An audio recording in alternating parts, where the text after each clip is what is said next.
I go. Let's cook these 5 iron shrooms up.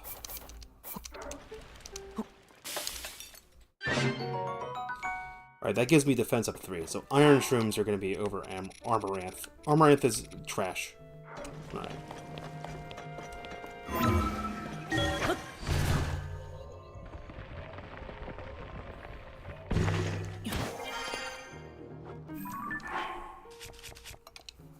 Weapon-wise, we're full of weapons. The rail... This is about to break, so let's get rid of that.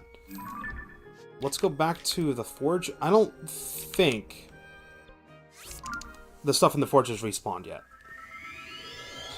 The way weapons and materials respawn in this game is the game is made up of like these invisible bounding boxes called cells. You can kind of think of them like chunks in Minecraft. You have to be outside of a cell. Like this, you have to be you yourself have to not be in the cell, and the cell has to be not loaded. And then what happens is there's like a little timer that ticks down. When the cell is unloaded past that little timer, everything inside the cell will reload. If you re-enter the cell, it resets the timer. So unfortunately, we did reset the timer. There's no weapons in here.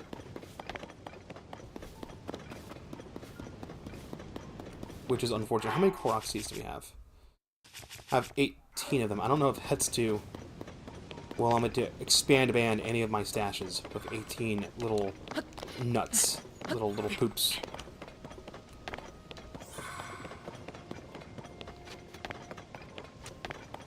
I know where most of the weapons are. I'm just checking to make sure. Maybe one respawned, but the others didn't because I didn't break them. I don't think it has to do with weapons breaking. I think it just has to do with a timer.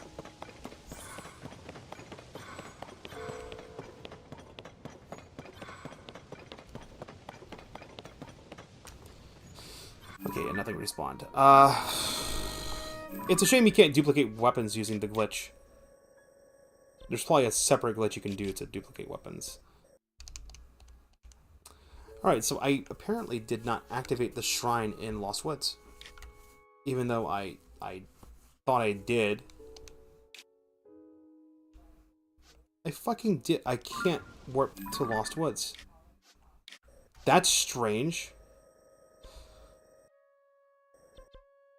I can't warp to Lost Woods because I never cleaned Lost Woods.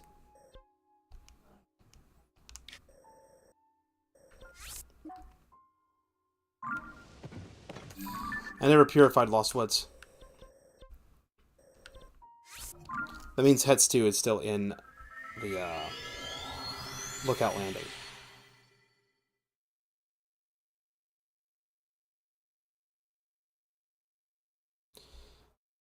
I could have sworn I activated the shrine.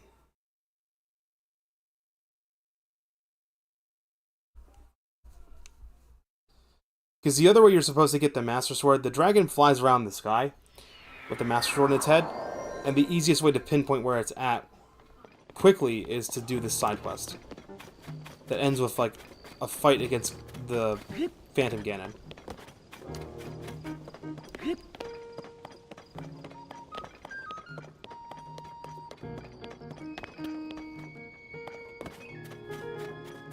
Don't forget me. What do you mean, don't forget me? Where's Hex 2? Yeah, Hex 2's still here. This is why I don't like doing the Lost Woods thing, because Hex 2 would leave and only be in Lost Woods. I like having everyone in, like, one spot. It's more convenient.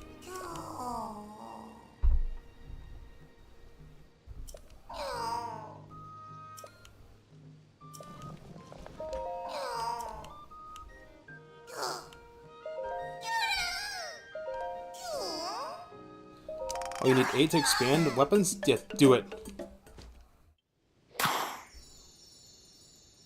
You asked me about Majora's Mask. If you know Zelda, are the transformations in Majora's Mask fun to use? Because I haven't played much Zelda, but that one looking interesting because of that. I'm probably gonna emulate it to try. Majora's Mask is actually pretty fun. The problem with Majora's Mask, though, is you need to have time management. If you play the Song of Time backwards, as soon as you have the Ocarina, you can double the amount of time you have on a cycle. That game is very fun, especially with the transformations.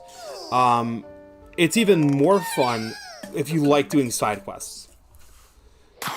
That game only has 4 dungeons, and then there's the final dungeon, but like that, Majora's Mask really shines with like Clock Town and doing all the side quests. So it's not as big as Ocarina of Time in terms of scale, but that game is actually really fun if you do side quests and love interacting with the characters and seeing what they do. Like, Ocarina of Time is more open, it's got like more dungeons to do, but the characters are very two-dimensional. However, in Majora's Mask, it's the other way around, where the world is a little bit smaller, more compact, but the characters are more fleshed out and actually feel like real characters with problems that you can solve. Alright, so we have it expanded. We have 2 weapon slots, and we have a shield, 2 shield slots. Let's go to the Spirit Temple. I don't know how long it takes for shops to restock, but we can buy weapons from these guys. But yeah, I didn't mean to ignore you, I'm sorry. I would actually recommend Majora's Mask. If it's not, as long as it's not your first Zelda game, your first one, maybe you should play Ocarina of Time or something. But, I mean, if it looks fun, it probably is.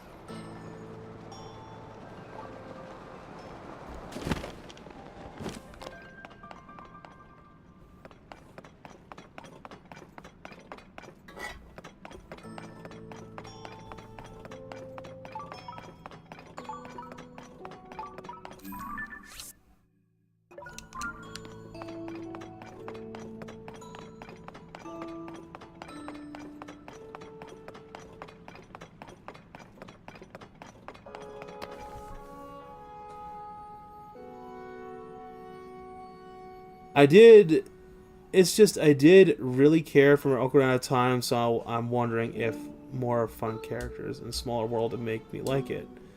Oh, you didn't really care for it. Majora's Mask is very much like Ocarina of Time. It's just you have 4 dungeons instead of the 9. And there's no like going to the past and present. It's literally just you have a 3-day cycle. The entire game is based around 3-day cycles. I mean, if you're gonna emulate it anyway, I would say give it a try. And if you don't like it, then you didn't like it. You just like delete the game or something. But it's, if you enjoyed Ocarina of Time, you're gonna enjoy that game.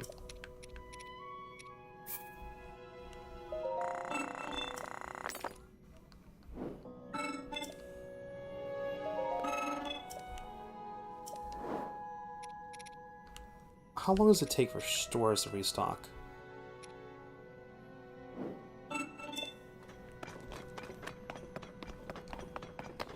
What did you do?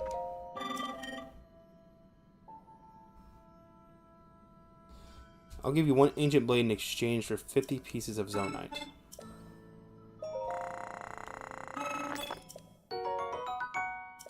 Oh, that's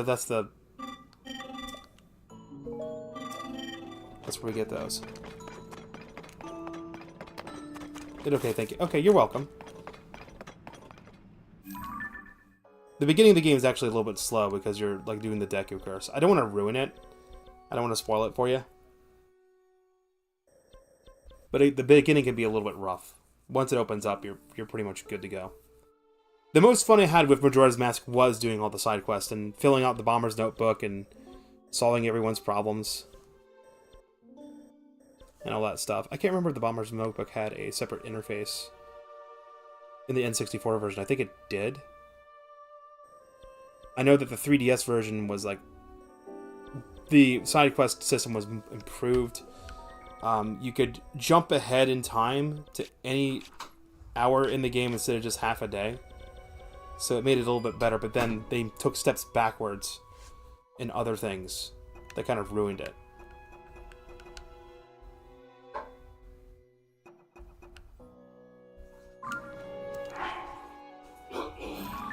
Alright, let's go back to the central area again.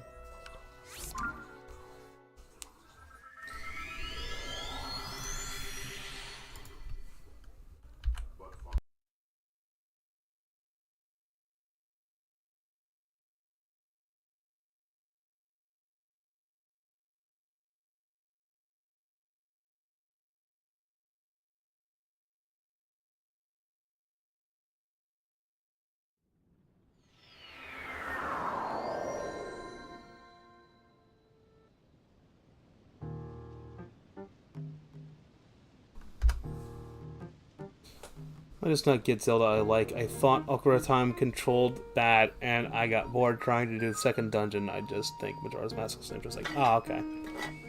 You can also try out the 2D Zelda games. I actually kind of like the 2D Zelda games a lot. There's Link's Awakening, there's the Oracle games, there's A Link to the Past, there's A Link Between Worlds. A Link Between Worlds actually sets up the systems that were used in Breath of the Wild. Time to dupe some more. I already have a construct horn.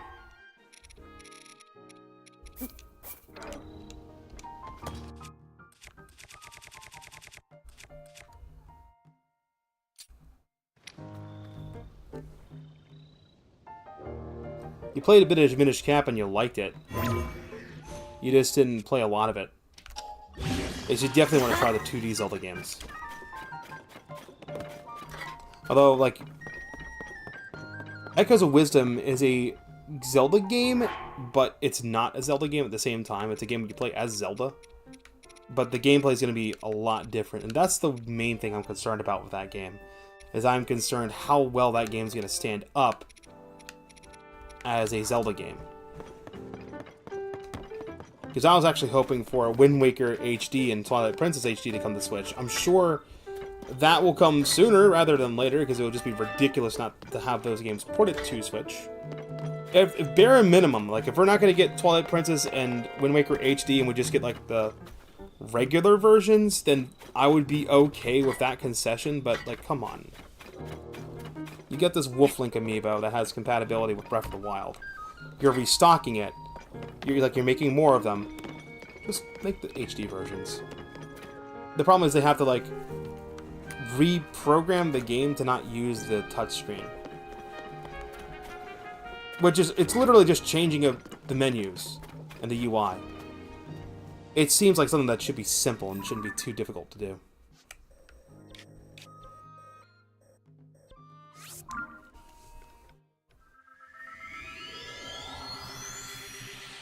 I believe I already cleared the way to get into where Suave Ganon is. I thought I had a waypoint plopped down there, but I guess I removed it.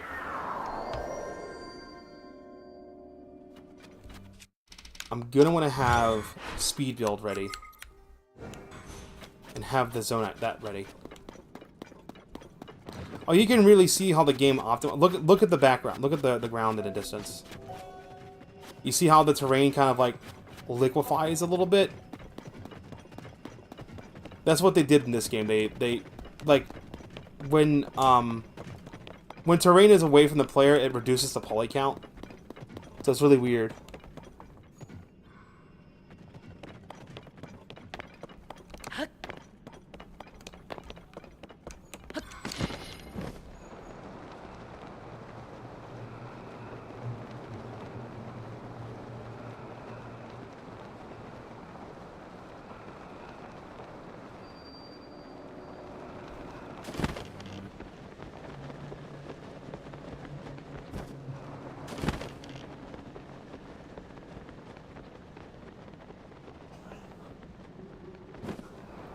We just gotta evade the bullshit on the way down.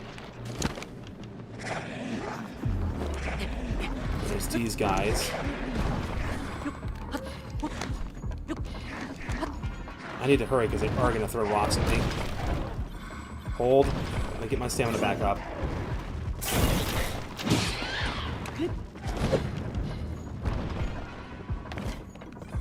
Right here is where I'm gonna want to use this, because there's a Lionel down there. I'm just going to completely sidestep this motherfucker. Then I'm going to just use this to possibly dodge all this ice shit. Fail.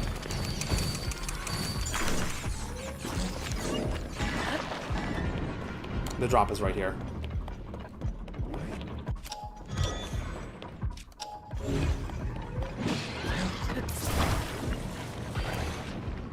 God damn it. I think the light ate it. Stupid suck.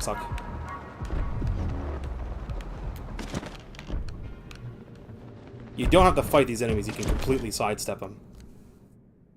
And then we get cutscene cucked for some reason. The power of a sage cannot reach you. Alright, the sages. This is where they're like, oh, you're so used to having sages? Fuck you, you don't have sages now.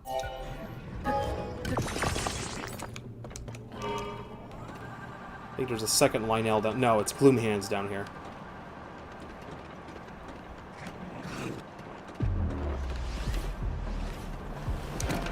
That's okay.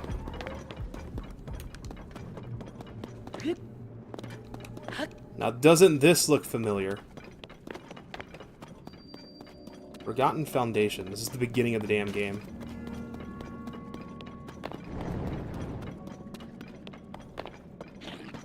Hey, buddy. Oh. Oh, you guys have the gloom effect. Is my path ahead blocked? It's not. Ah, fuck you. I ain't fighting you bitches. Ain't worth my time. And now we get to see in the mural what happened. We saw the cutscene with that. Hey look, it's Ganon. Hey look, it's the Master Sword. Hey look, it's what happened in the game. The Master Sword went back in time, it got restored. Zelda held onto it, turned into a dragon. Whoop-de-doo. We kinda already know that. Actually, I think the Master Sword is fully charged up at this point.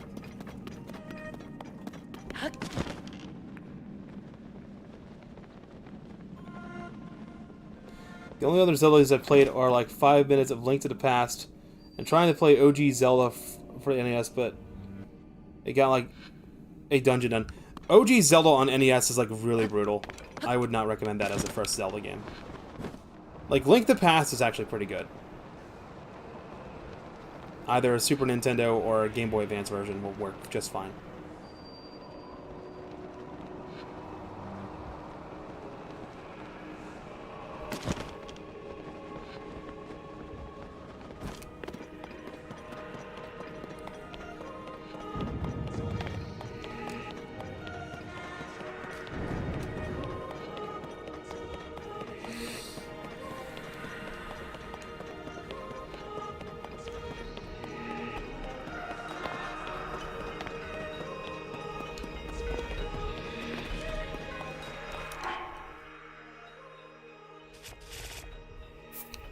Zelda 1 was your first one because your dad had an NES.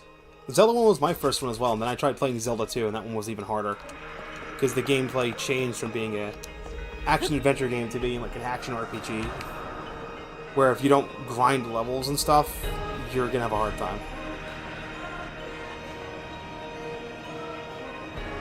I think it's super creepy how Gloom's lair is just like this giant fucking evil tree. It's an anti-Deku tree.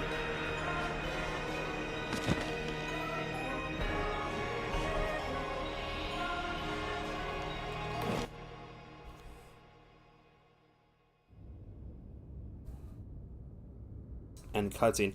Normally you'd have to fight Gloom's army. But I think the sages will come in and hop in at this point, and they'll fight the guys for us.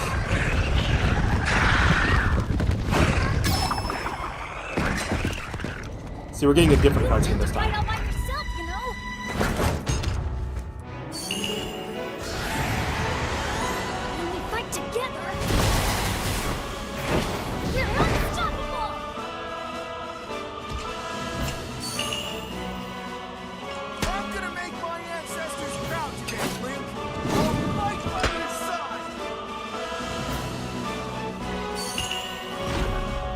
Link, we shall protect Hyrule together.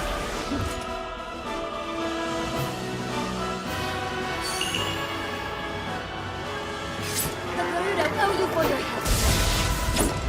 You can count on me.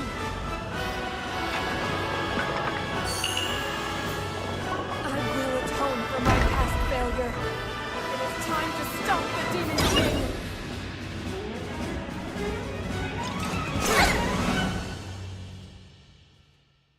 We're Sonic Heroes? Yeah, we're Sonic Heroes. We still have to do this fight, but we don't have to do it alone. It's a lot easier. This is why I made the anti-bloom food, by the way, because every time I get hit, we're gonna lose the health. It's so bullshit.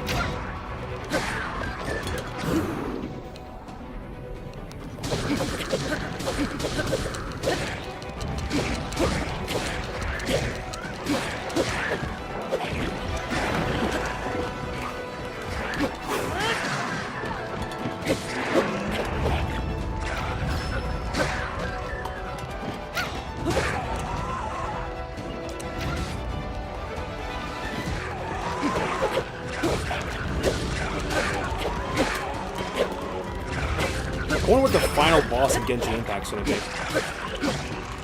Because that game has a lot of build. I saw a mock-up where it was like, you fight Paimon, and like Paimon is actually like the goddess or something that like separated you from your brother. And like, you're not able to team up with like other characters, instead you're able to swap between the elements. But that wouldn't work with like 1, 2, 3, 4, because then you'd have multiple elements to go through.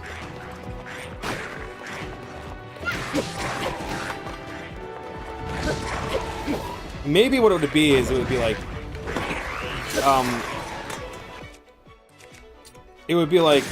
Lumini would have one set of elements and Aether would have the other set, and you'd fight the final boss of Genshin with like both characters, and then like when you finish the final boss becomes like a raid boss you can do over and over to get some sort of material, but you unlock Aether. So it's like the way you would ascend Aether and get Aether's constellations would be doing that boss over and over.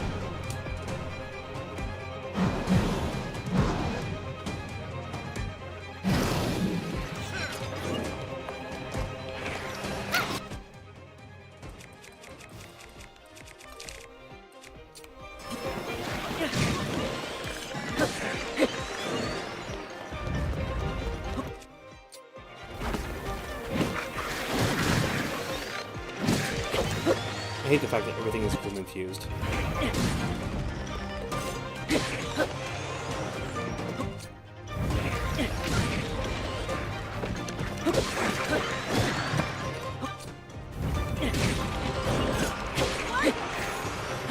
Normally this is where you have to fight the other bosses, but because we defeated them we don't have to, but I think they do get summoned as like, it's a scripted event.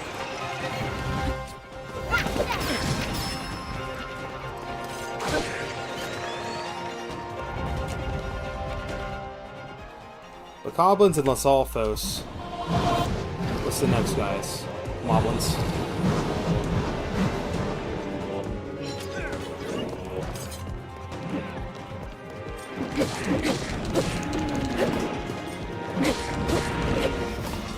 Focus on one guy at a time. It's 2 swings, right? I hate the kick attack. The kick attack doesn't have a big wind-up to it. I have taken more damage from the fucking Moblin's kick attacks than from their normal attacks.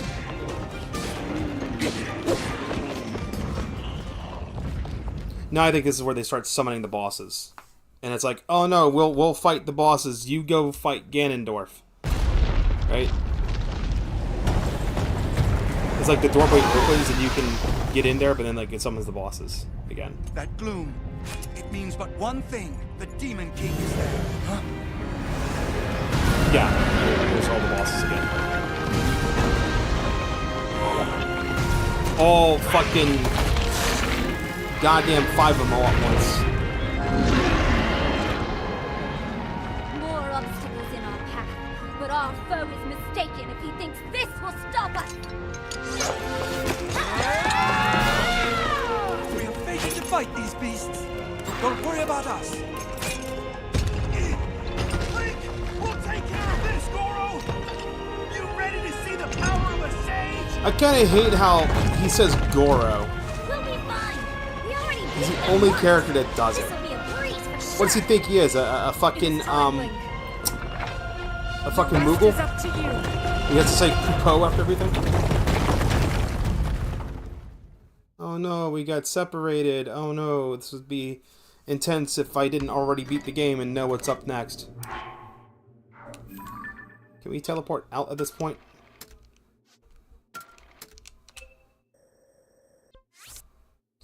Cannot... Oh, okay, so this is actually point of no return. You cannot teleport out at this point. Good thing I have anti-gloom food. Get all of our fucking health back. And let's pop one of these. It does not matter.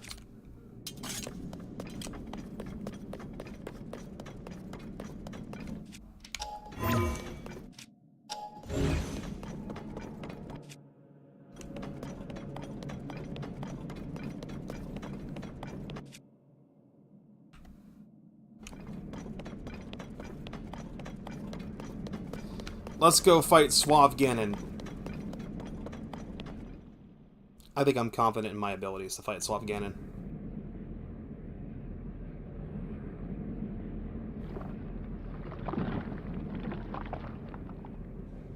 How disappointing. This world should be shrouded in darkness, not bathed in insufferable light. So I think what Gloom does is Gloom drains life force from whatever it touches, and he's just like siphoning life force from people into his own body. It would have been more satisfying to overcome a worthy foe.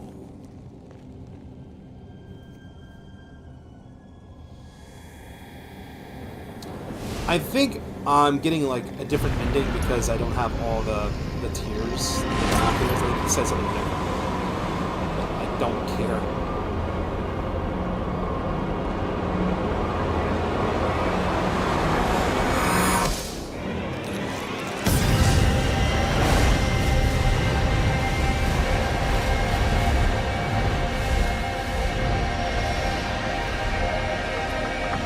And now we will face hydrated Suavemente Ganon.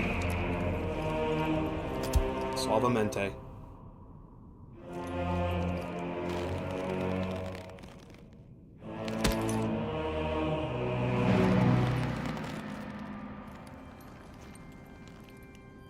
He looks at you and just goes, "Hola." Regardless, I will reshape this world as it was meant to be. I will crush any opposition. I will rule. That is what a king must do.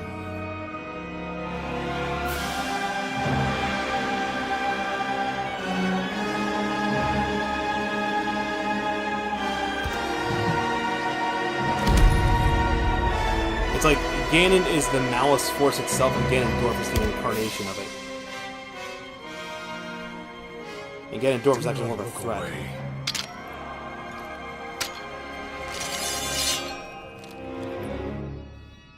You witness a king's revival. And the birth of his new world. Alright, let's go, Suavemente.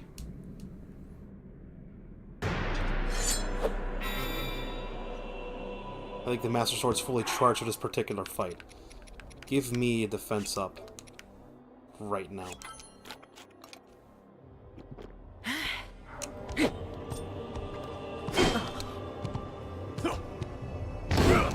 You have to parry him.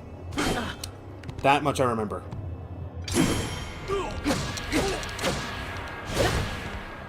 How about this?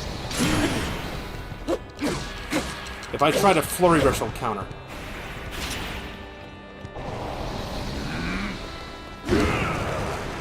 Take this. Pathetic. I had 4 hearts. It took 5.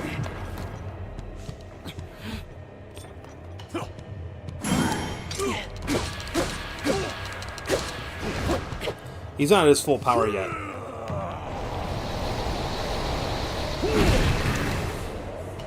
I think you have to jump over that one. Fall.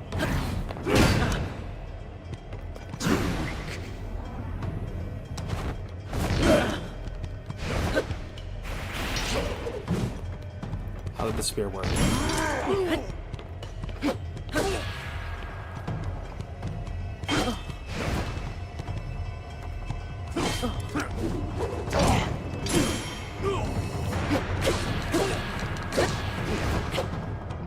first time I fought this guy, I did not know what the pattern was and what was going on, so it kind of freaked me out. Thanks to Bandit, he told me he counters flurry rushes, you have to parry. Now I know his trick. And you can bait him into attacking by doing that.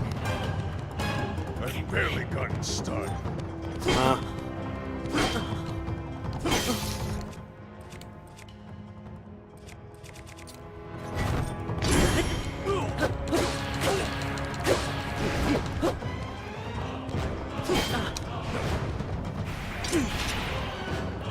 Club again.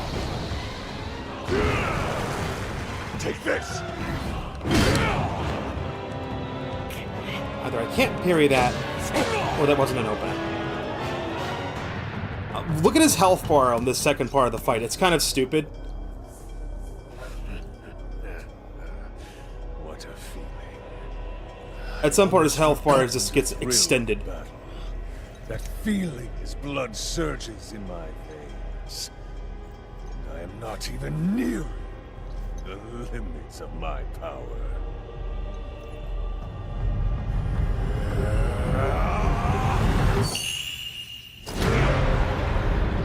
Now he's Suavemente. Watch his health bar. Yeah, no, it's still going. Yeah, we get it, game. Yeah. I saw that for the first time, like, okay, this is ridiculous. Enjoy these fights. That's just a UI trick to make you feel how powerful he is. I will be taking far more than your arm this time. Yeah, go ahead. This time I'll take your cock. Oh, sorry, we got other guys. I will deal with this. I'll flatten that demon king. Your numbers enough.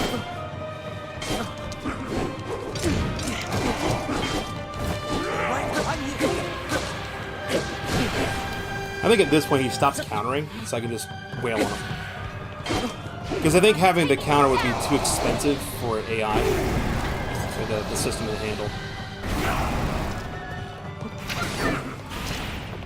It's time to finish him off, Link.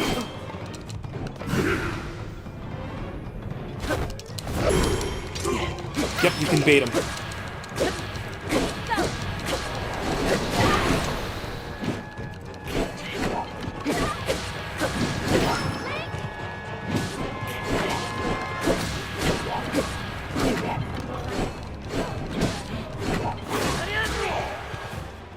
I think this is, it's when he knocks the champions away, is when he's able to drain a whole heart of your health and like permanently destroy a heart container.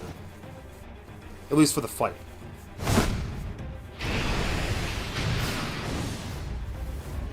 Yeah, he was splitting his power up, and now he's gonna this way.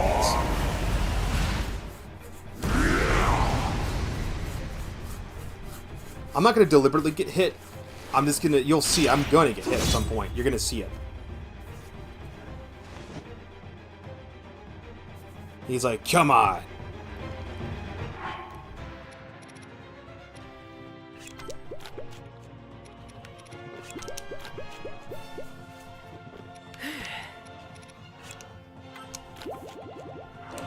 Watch.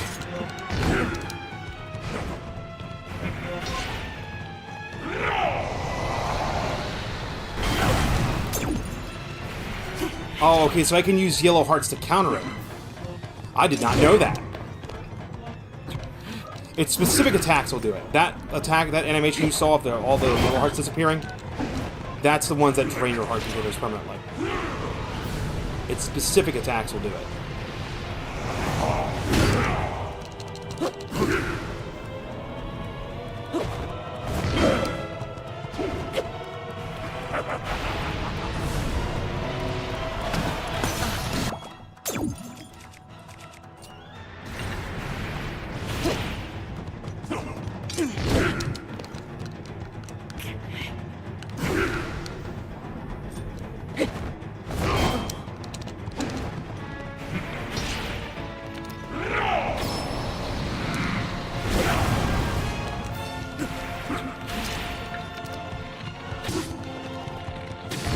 Or I could just hit him with a bow. That could be effective. Wait a minute. Can we just cheese him with the fucking bow? I swear to fucking God.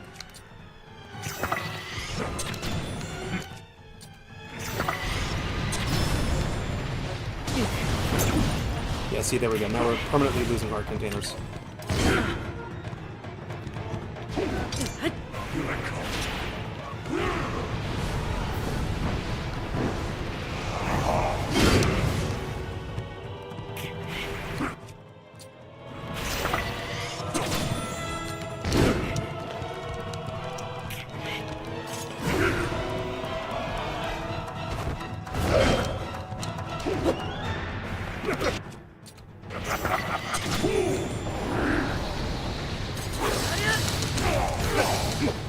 Oh, that's why we damage him. Okay. That leaves an... Oh, so parrying and shooting his balls back at him daily. Just gotta watch these attacks, because these attacks are what kill me. So it's literally just Phantom Ganon from Ocarina of Time.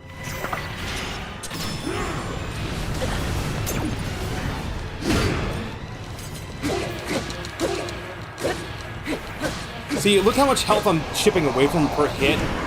His extra health is just bullshit.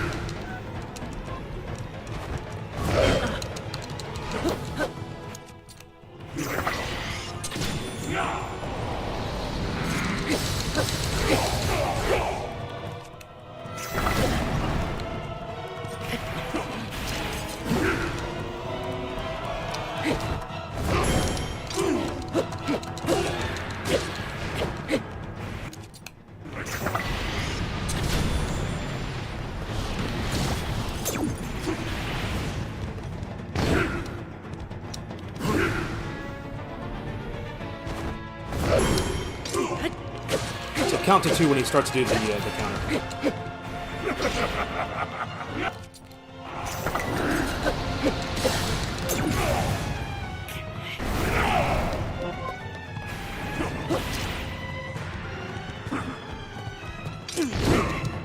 Now imagine doing this fight with only 3 heart containers.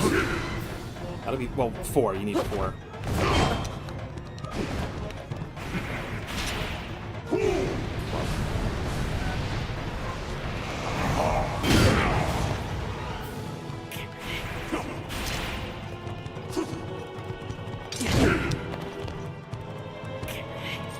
Come on now. 1, 2. It's too early.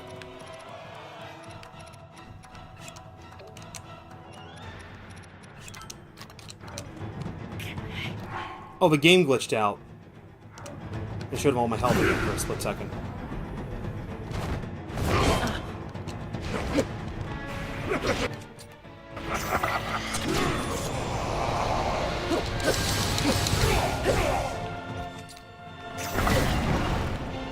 When all else fails, bomb arrows.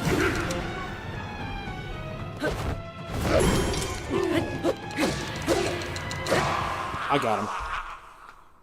Far easier time second time around. First time I got down to like 3 hearts, and I'm like, that's a problem. And I had 20 hearts. I had all 20 heart containers. I went from 20 to like 3 or 5. I was actually starting to panic a bit.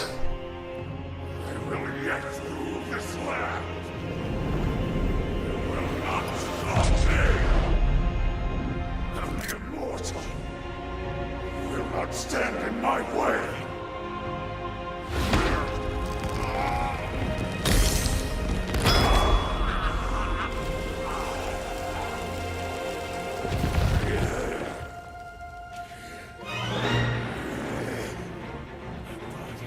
My mind, everything.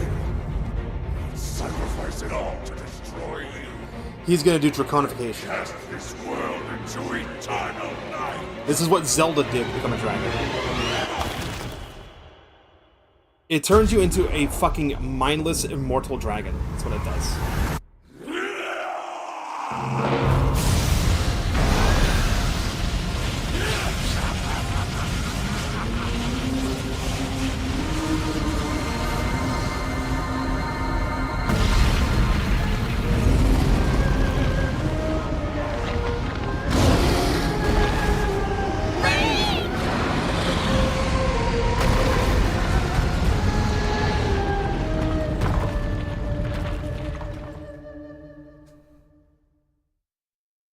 Here's the twist you probably didn't see coming unless you got all the tears and you saw it coming.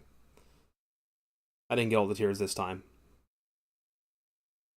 That would pad the stream out even longer than it already is. Boy, it sure is taking a while to load. Oh no, has the game crashed? No, it's fine. No, I'm still thinking.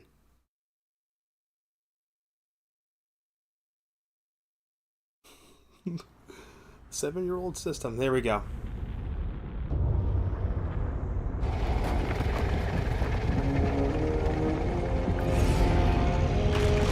I love how its ascension pattern out of the ground is using the exact same movement pattern that Malice Ganon did in the first game.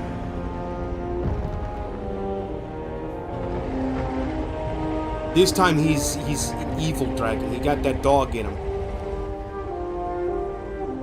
Yeah, you collect dragon tears.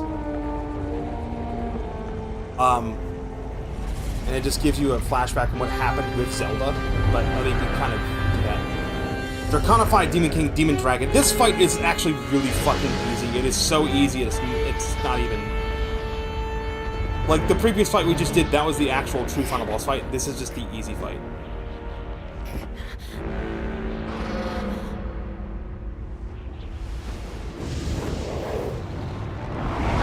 Even though, like, when you're draconified, your mind is, like, mindless, you just become, like, an immortal dragon.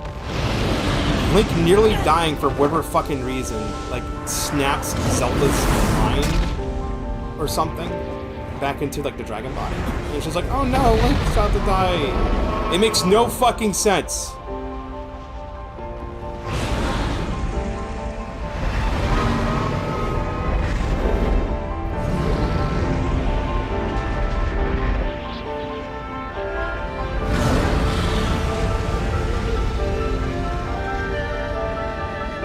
Like the first game, we fought giant pig Ganon on horseback, and this time we fly on the back of a fucking dragon. That's right, this just turned into Genshin Impact. I'm gonna stop. I will not stop saying Genshin Impact. This is probably how Genshin Impact's final boss fight will go. Something with, like, flying on the back of a dragon. Paimon will turn into a dragon or something.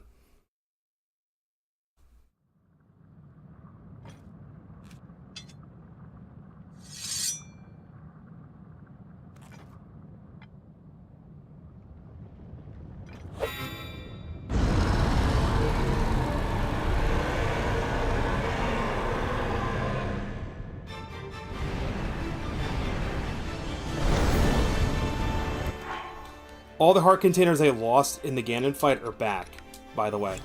It's only for that one fight. Alright, then what we have to do is we have to jump off at some point.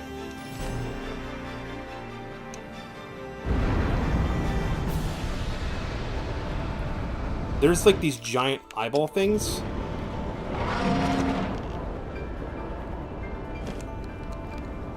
can't take a picture of them. Remember the Nadra side quest Owl? Okay, I guess you can still get hit by the fireballs and lose health permanently. I never got hit by those fireballs before, so you can actually take damage from that, it looks like.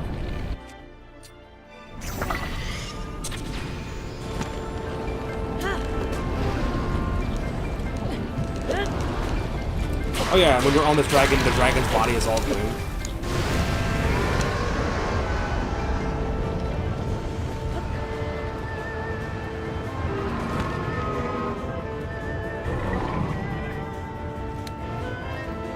So it will affect you with gloom.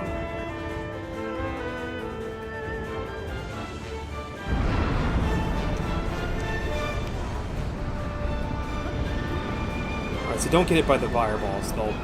They have the same max health decreasing effect.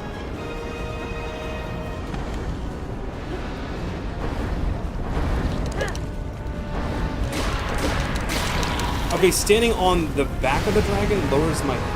gives me the gloom effect, but being in the glowy spots doesn't. He's gonna fly away. He's gonna fly away? Or can I hover and land on his back again? I think he's invulnerable if I land on him. He's going to semi-flying. Yeah. It's scripted.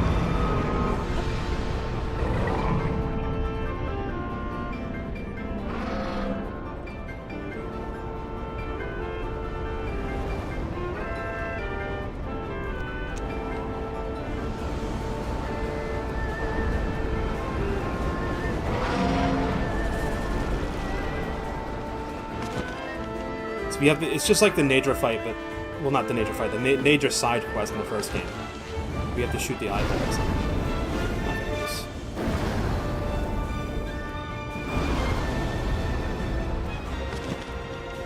So Ganondorf's mind is so powerful it can somewhat survive draconification.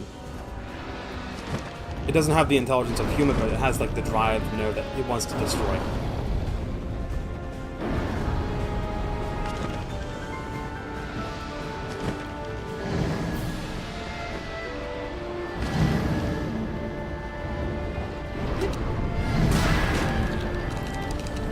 Just be badass.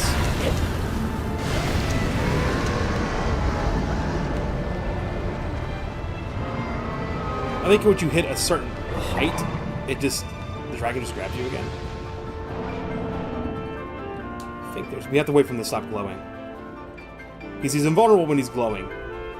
So if I land him one, I'll just get knocked off again. Okay, good again.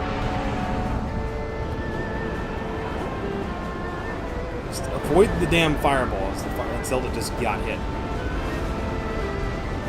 But Zelda can't get hurt because Zelda's an immortal dragon.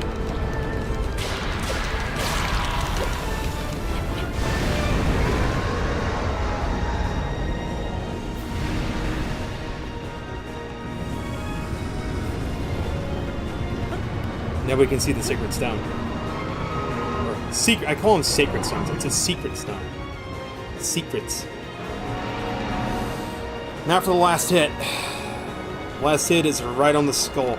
Can I open my camera at any point and get a shot of the Demon King?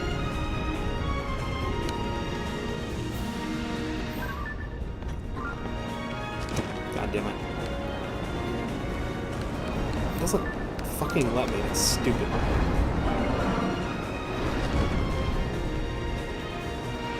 Yeah, we gotta lay on the head of the evil dragon. We gotta kill the worm. These are Chinese dragons, mind you.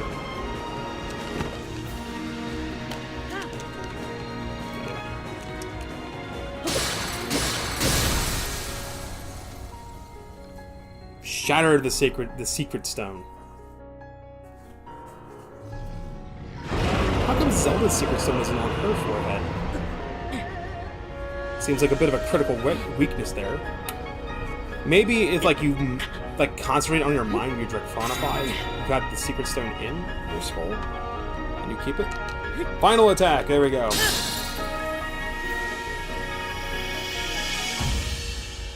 Boom. It's over.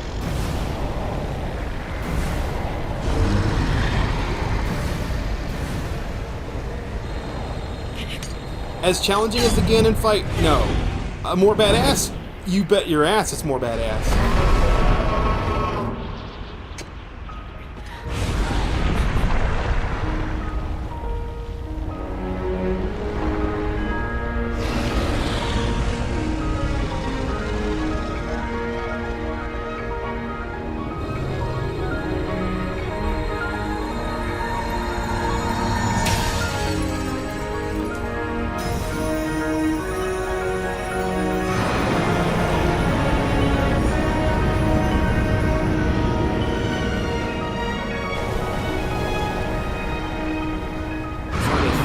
I'm trying to think whose secret stone is whose.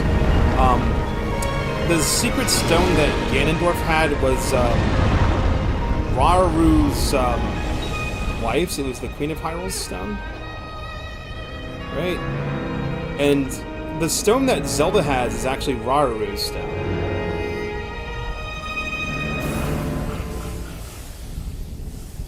Which, in the distant past, Raru's stone existed because of the paradox. And then everyone in Hyrule got irradiated and fucking died. At the end. Link, don't look directly at that. You will go blind. It'll fry your fucking retinas.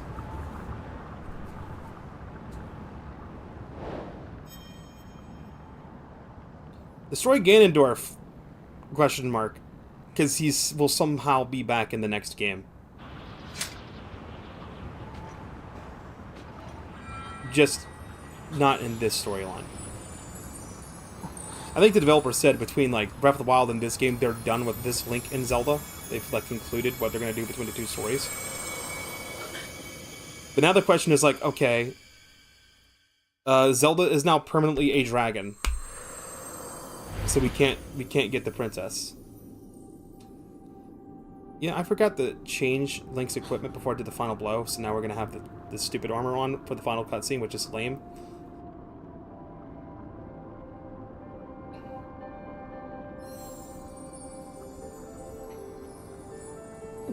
Yeah, so Link has the amputee arm, and Zelda's now permanently transformed into a dragon. There's no known way to revert someone that's draconified. That's what Mineru talks about. But it's okay, they're gonna completely fucking undo it. Because plot armor. This is so campy, I hate it.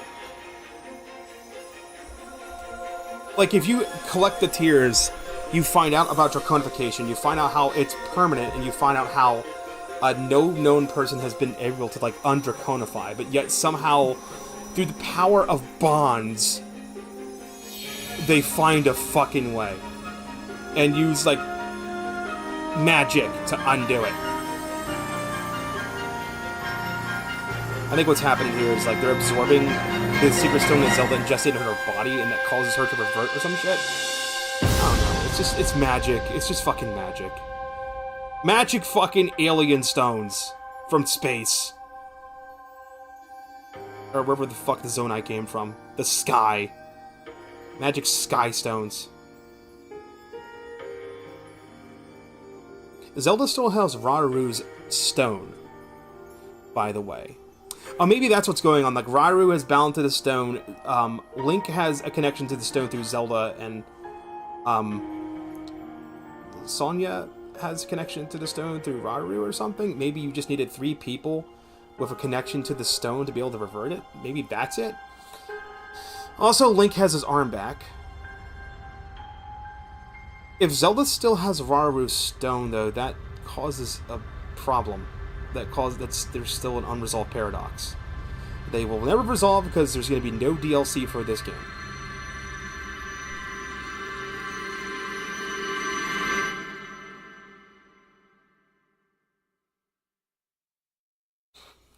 Does Link still have the stupid... Yeah, Link still has this. No, Link doesn't have the stupid armor. It actually changes Link's equipment.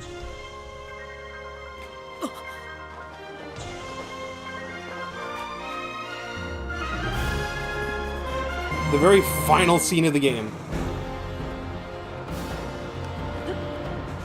We have to reach out and dive to Zelda. You go through clouds as you're descending. So I don't think it's possible to fuck this up. I think you'll just go through more clouds and it'll just shoot you back up. This is probably the best ending in the game. You fucking reach out to Zelda.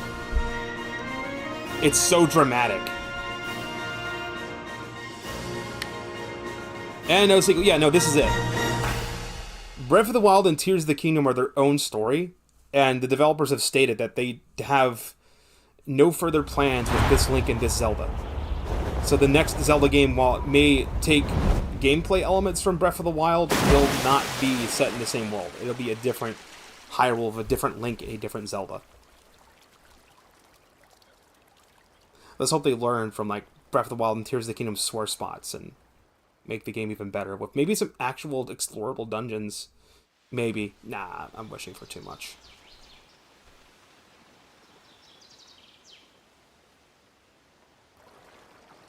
Land and water equal fun, yeah, video game logic. From that height, you would die. You would have been dead long before. Something you may not have noticed, the puddle we landed in at the end of the game is the puddle you land in the beginning of the game when you jump off the Great Sky Island. And Zelda still has Raru's Secret Stone. We have a paradox, ladies and gentlemen. Zelda still has the secret stone. How are you?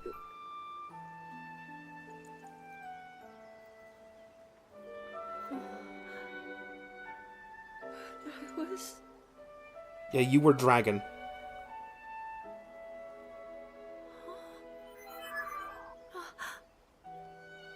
And then Fi explains fucking everything. After all...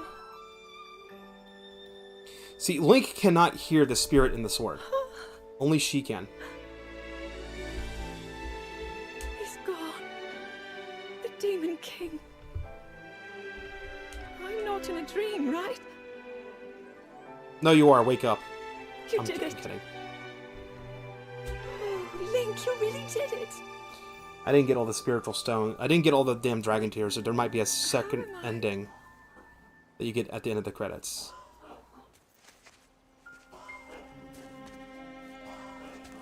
Maybe Zelda lost memories or something. I understand. I had been sleeping all this time.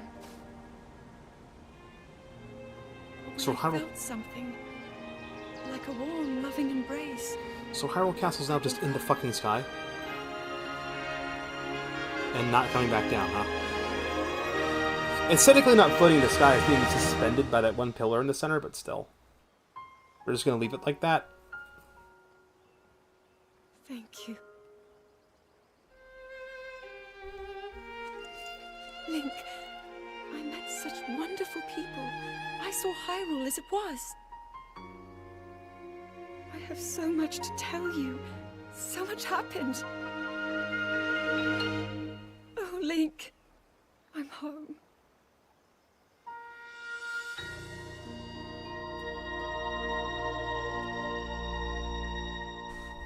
Now, of course, I'm going to have to go through and get all the tears.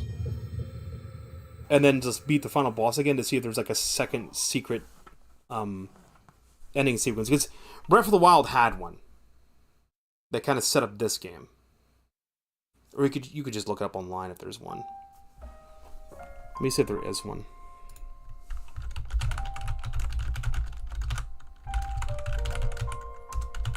I don't think there is one. This one?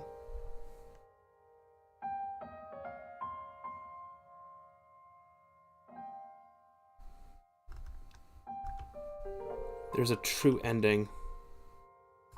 It says, in order to get the true ending, you need to complete all main quests except for the final one. It includes leaving memories via geoglyphs to make sure all the cutscenes beforehand.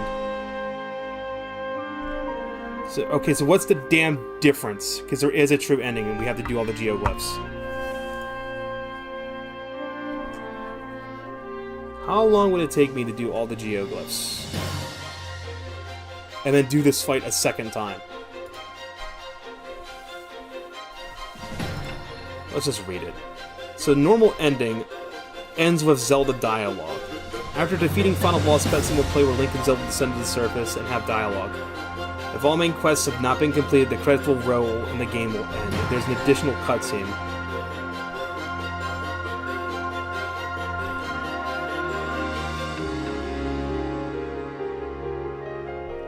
The true ending is the same as the normal ending until the credits. If you have cleared all main quests, there will be an extra cutscene of around 6 minutes of credits.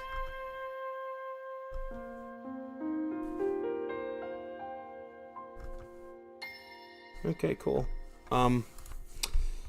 Let's skip. Can we skip this? Fuck you. Fuck you.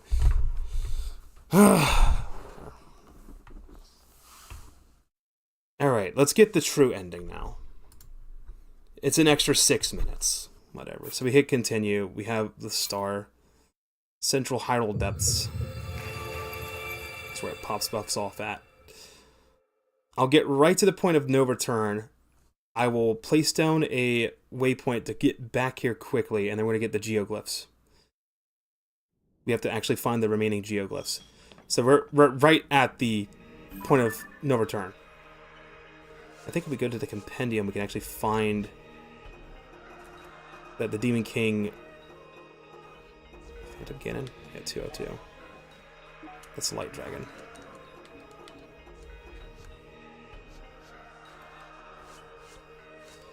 Alright, so now what we have to do is find Princess Zelda.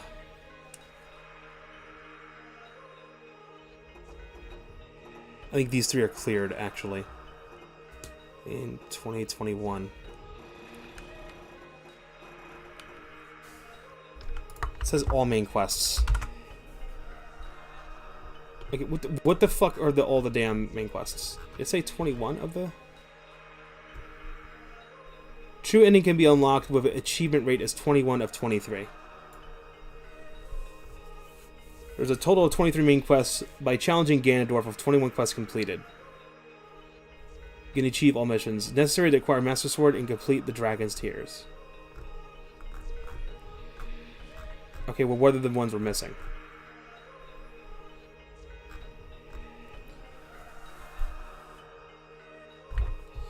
Because destroy Ganondorf and find Princess Zelda. That would be 19 and 20, and the Dragon's Tears would be 21. Alright, hang tight, everyone. Here's what we're going to do. Place down this. We have to go back to the overworld. What's our inventory look like? Did it reset our inventory? It did. Our inventory has actually been reset to the state it was. Did it? No, did it? Yeah, it did. It actually did. Okay.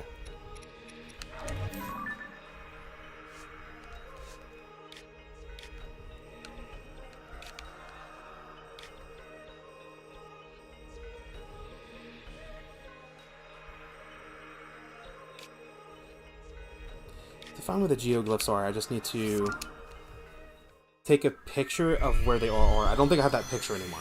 That shows me where they are on the map. We're not going to sit through the cutscenes. You can watch the cutscenes on YouTube in order if you want. I was originally going to like go through all the cutscenes in order and have like one stream that's just all the cutscenes in order, but that could get taken down by Nintendo, so I'm not going to do that. I'm pretty sure there is a completion, like a full-on movie that goes through all the cutscenes from beginning to end.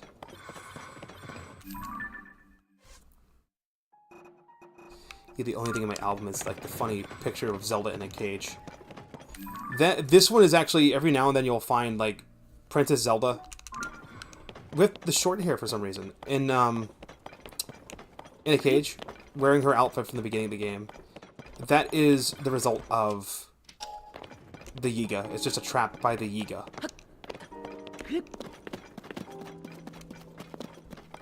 Alright, we need to go in here.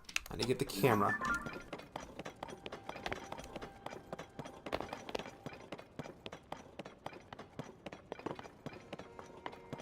This is basically a grave site.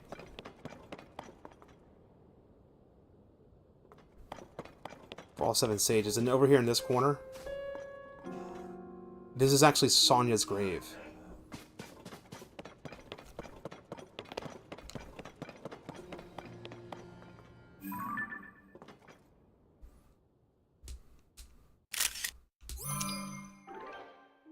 I just need a picture of this so I know where everything is. Then we can go to Lookout Landing and start heading in those directions. If you don't want the game to spoil the cutscenes for you, if you want to watch the cutscenes as you collect the tears, just pay attention to the way the geoliths appear on the walls, going clockwise. If you don't want it to go through that effort, skip the cutscenes as soon as you load into them, and then just watch them in order from the cutscene menu, because they are numbered, including the last ones we saw. So there's memory number 1, then there's the awakening, where am I, an unfamiliar world. All these, Demon King's army, the imprisoning war, critical decisions, and then Zelda's wish.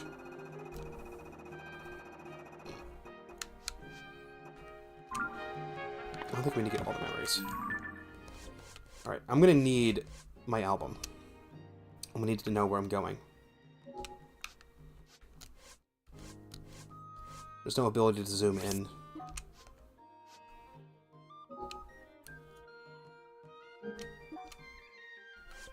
Then we can reference our map to see which ones we haven't gotten, because we've gotten only 2 of them. When you actually do all the tiers, the light dragon will actually fly lower to the ground. So if you don't have the Master Sword, you can more easily get to the Master Sword. Until you do this, the dragon will still fly high in the sky.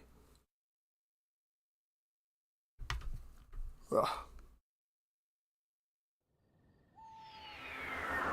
I'm starting to get to the limits of my stamina.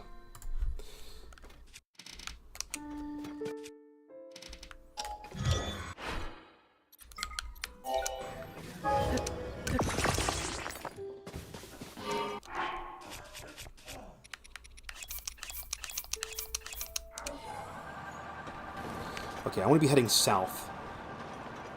This geoglyph is located right there. Fortunately, the geoglyphs are easy to spot. It might be better to go to the Sky Islands and look down at night.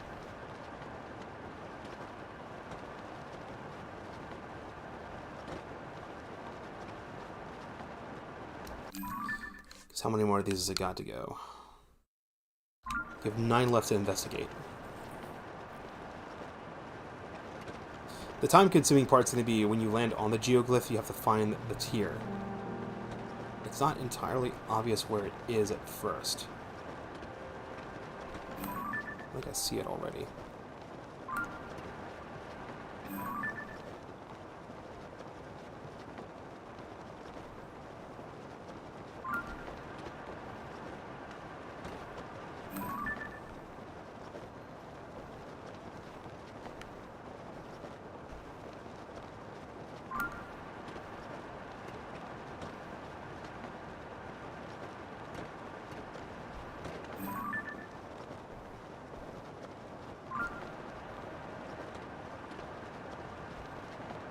I think the tier itself is always found in one of the tier-shaped sections on the geoglyph.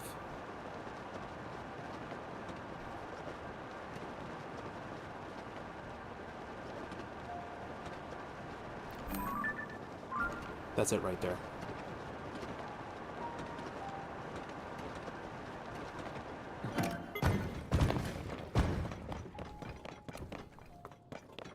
That's a Yahaha, that's not it.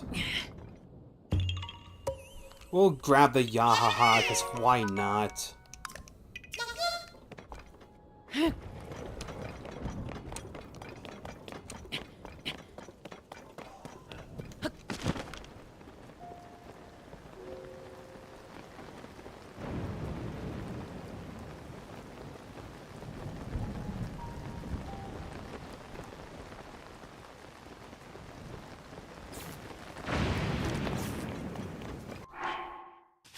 It started raining in the game, and now it's raining in real life too. Dude, what the fuck?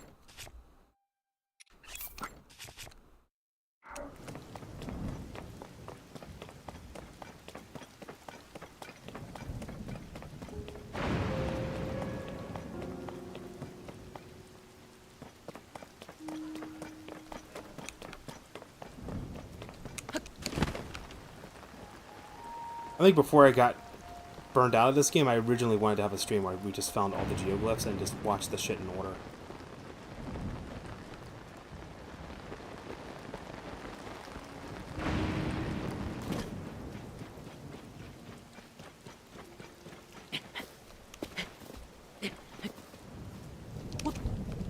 God damn it, I don't want to be climbing.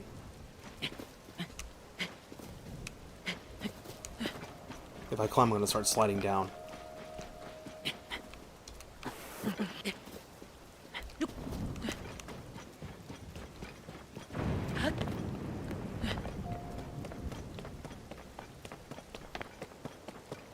I think that's it right there.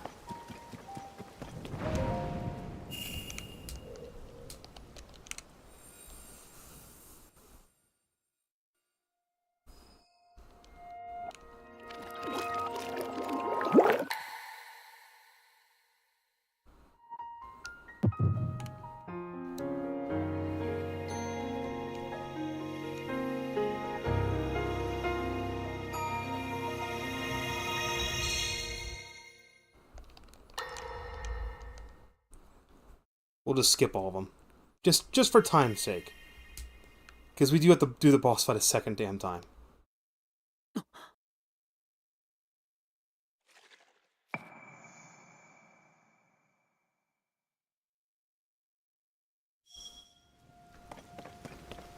the boss fight begins with the Demon King's forces.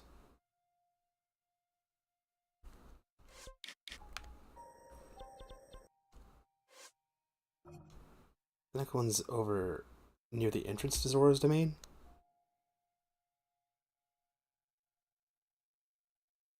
There's a few over here. There's the Puropad one. Haven't gotten the Puropad one. There's one over in this direction. Should be visible from this Skyview tower. I think most of them are near a Skyview tower.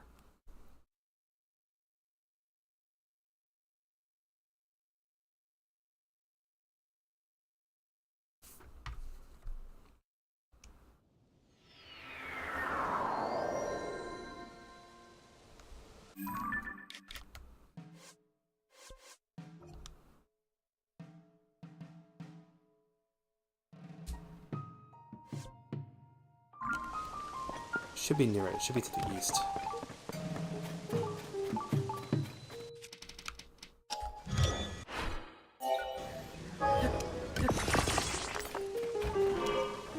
Should still have enough of these to be able to make enough of the bikes. Already gotten that one. It's somewhere in this direction.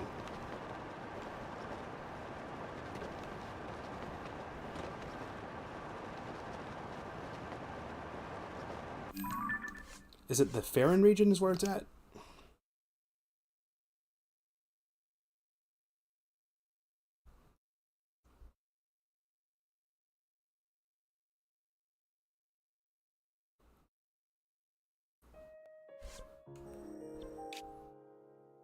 I think I've gone too far south. I think it's north of where I'm at.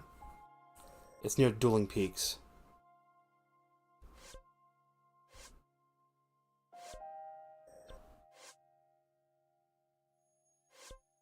Yeah, it's north of where I'm at. It's closer to Kakariko Village.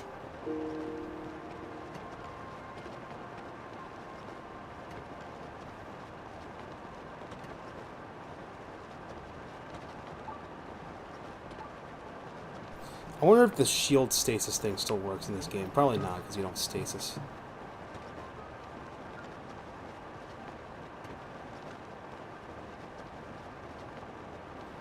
I think I see it up ahead.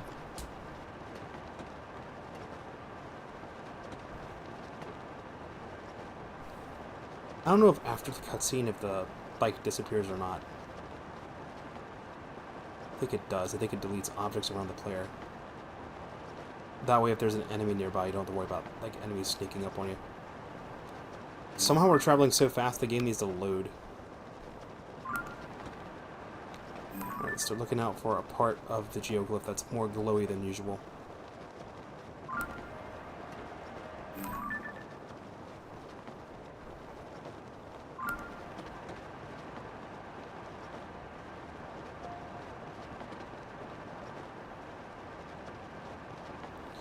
I may not be close enough for it to render in.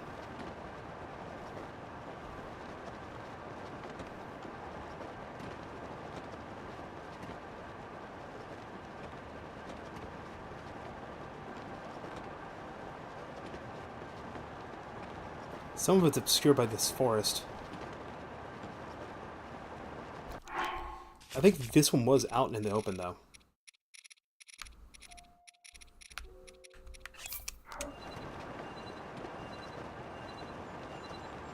Found it.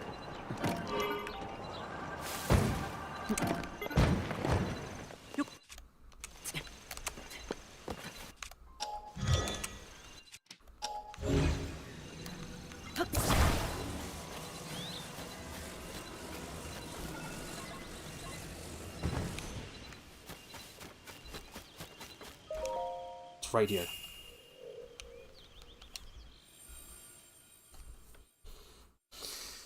I actually want to see what the true ending is. So we don't have to do all the shrines, we don't have to get all the memories, we just have to... Because I think there's one memory for, like, saving the Deku Tree.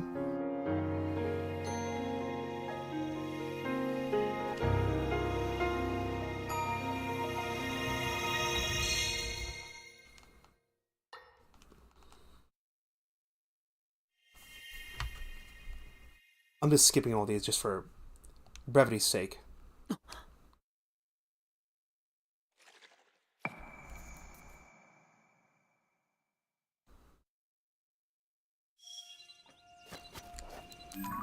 Okay, that was the Gerudo Assault.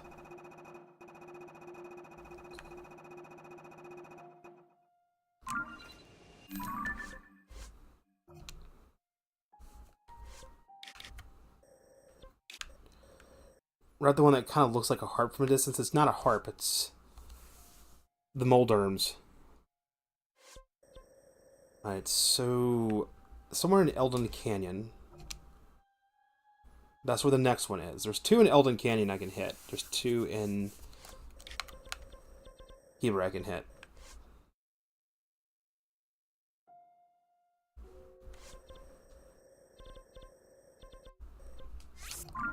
Elden Skyview Tower will probably get me to the closest point between these 2. One of them's the Master Sword one, and the Master Sword one is the very last one you'd want to collect if you care about spoilers. Because that one tells you what happened to the Master Sword and what happened to Zelda. And is the leading one that leads you to, like, okay, where's the Master Sword?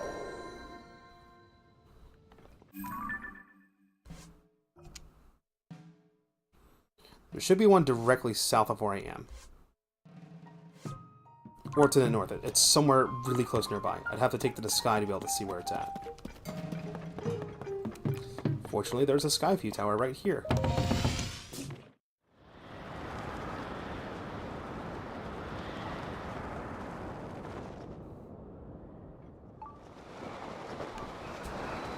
There's a Shrine of Light nearby that I didn't do.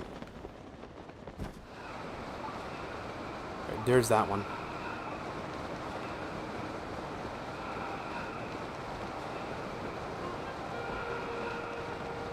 I know where the other one is, we just don't see it.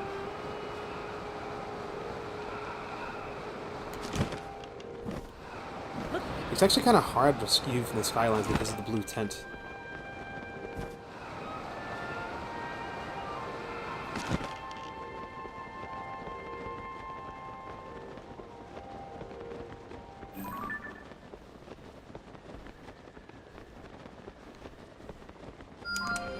Right there.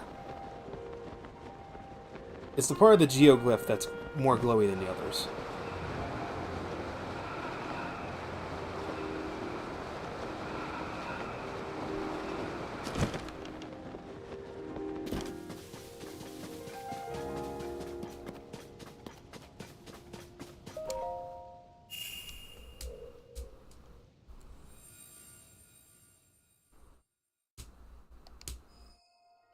I guess we're just gonna have rain and thunderstorms tonight.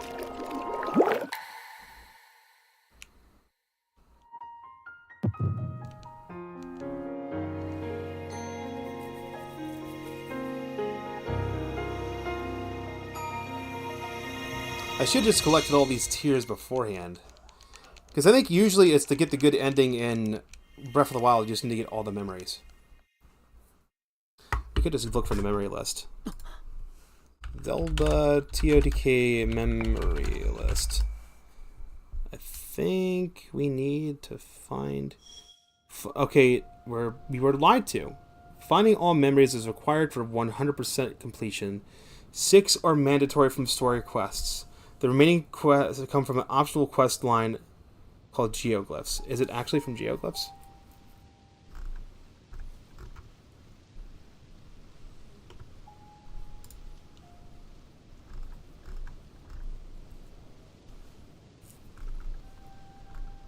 First memory shows Link and Zelda taking Master Sword from Korok Forest once more, shortly before the events of the game. It's triggered by Link speaking to the Deku Tree for the first time after saving Korok Forest.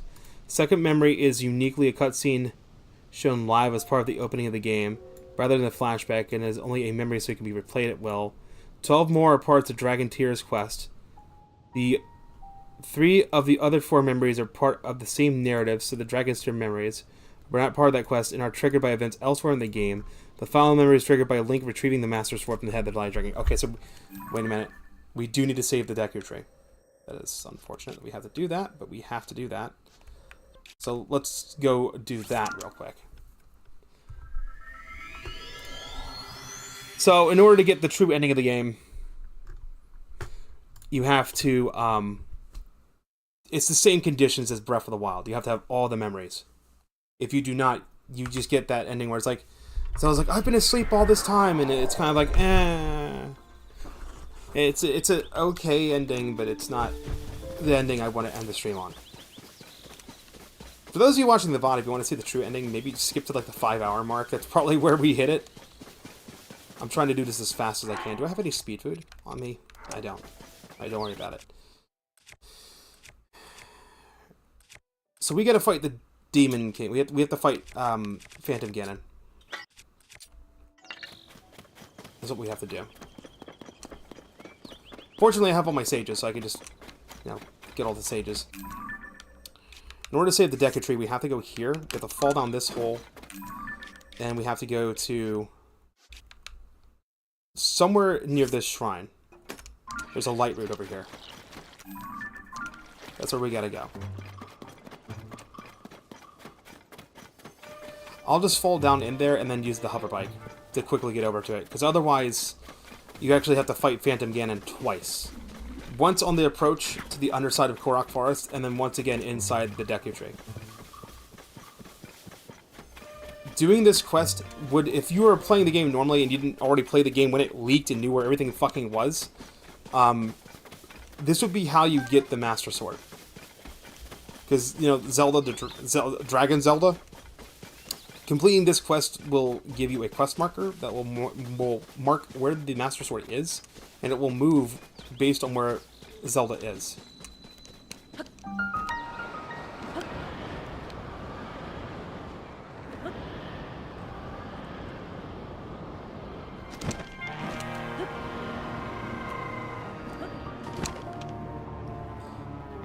Minshi Grove. Minshi as in Minish. I really like the fact that they have like a little reference to the Minish Cap. Although they should have called it the Picori Grove. Alright, so somewhere down here. That light route up ahead, I think that's what we got marked. No, it's not. That's not. There's another one there. That little area over there that's all lit up, that's Death Mountain. That area is super hot. If you want to get all the shrines, you actually do have to do this, because the way to get into Lost Woods is the same way you get into it in Breath of the Wild, but until you finish this one quest and save the Deku Tree, there's like a shroud that'll keep you from going into it. This is strange, as I thought I went here and did this already and got the shrine. I think I was trying to dive into the shrine and I was able to get it to appear on the map, but I didn't land on it. Alright, this is how you ascend into it. This is how you get here. Oh, we have Koroks down here. What do these guys say? Hey, buddies. What's going on? You think these are some of the Great Deku Tree's roots?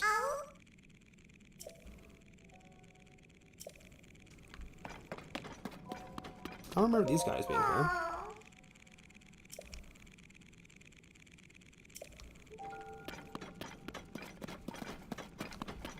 We did not activate... Yeah, we did not activate the right one. I don't know if the whole map will be uncovered when I do this or not. It doesn't. So, somewhere between where I currently am and right here, there's a pathway that you're chokeholded to walk on. It's like this spot right here, basically, because anything that's water is impassable in the depths. Somewhere along this path in the depths, there is a fight with Phantom Ganon that'll appear. It's one of the areas in the game where he'll spawn.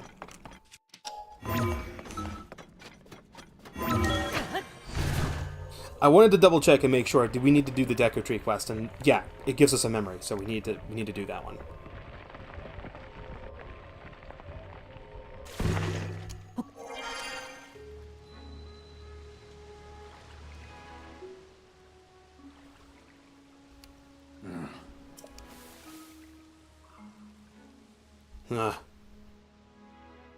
Nah.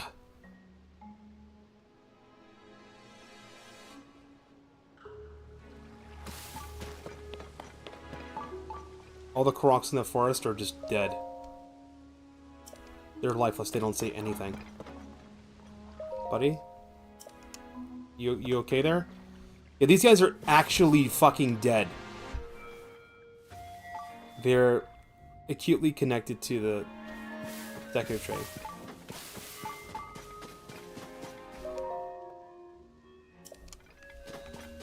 That's fucking creepy. Alright, we'll activate this shrine. That way we can get back here. I don't think we can talk to Deku Tree. I don't think he says anything. If we go to his little platform to talk to him. Ugh. My stomach is not well. His stomach.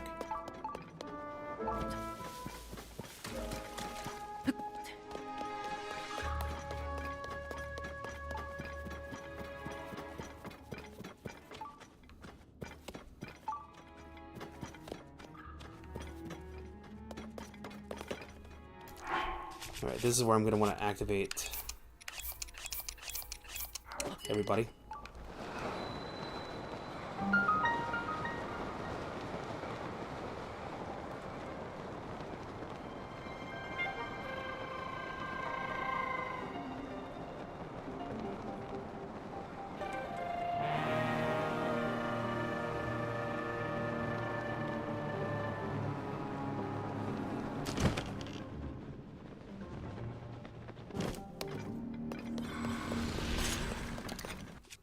Oh no, look who it is. Where's my bomb flowers? I either need bomb flowers or I need, light thingies.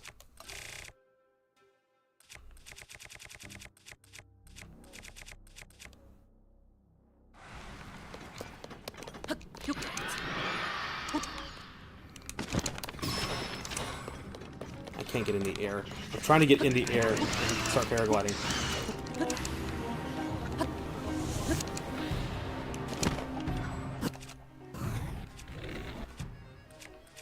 D-pad, I really need you to work with me here.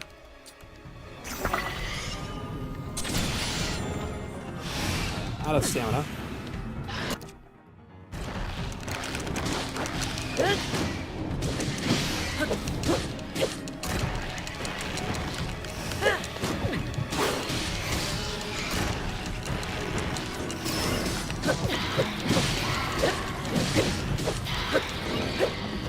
You have to get rid of the Gloom Hands first. The Gloom Hands is the pain in the ass part.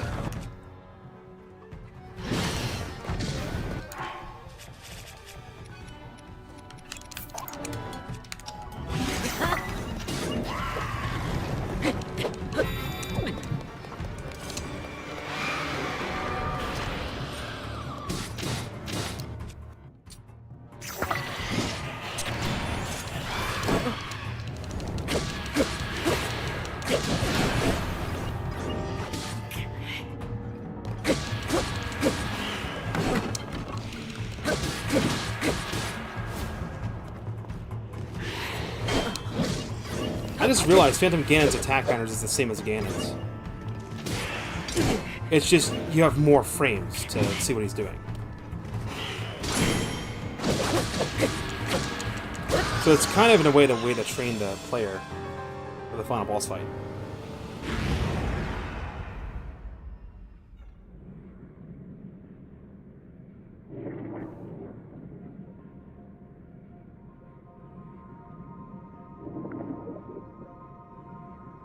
Now the malice inside the Deku Tree's belly is gone.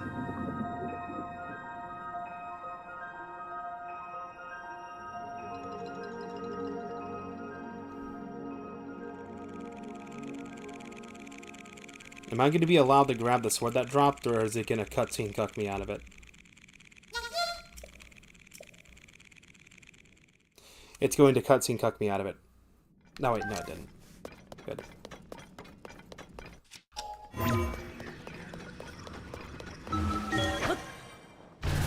I could have ascended up here, actually.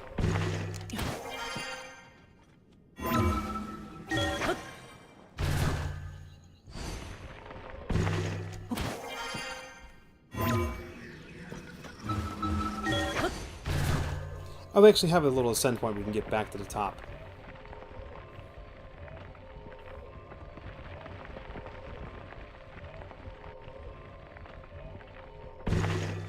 If you pay attention, you can tell when you flip between the two areas.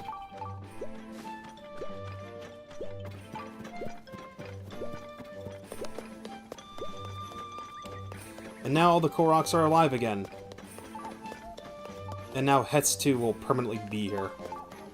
Boo.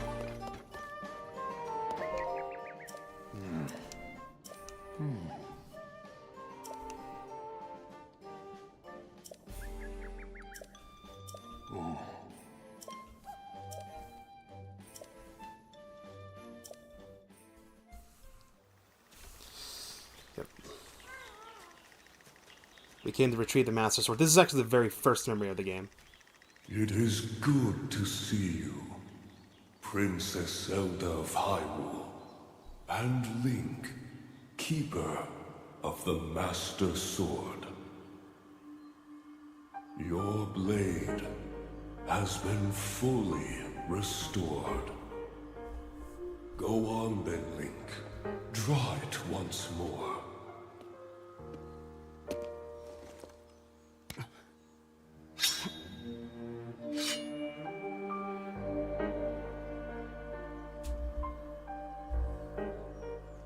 Great Deku Tree. Thank you so much. You don't get the name Link in this game. There is no need for thanks. I merely watched over its renewal.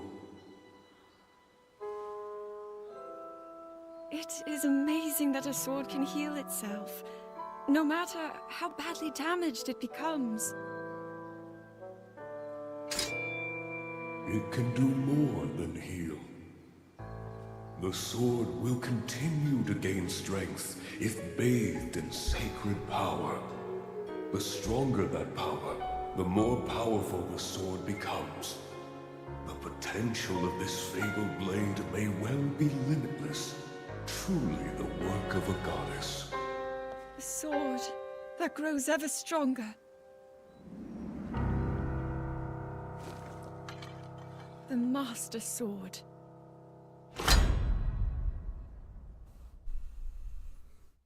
Yeah, you don't get the name Link in this game.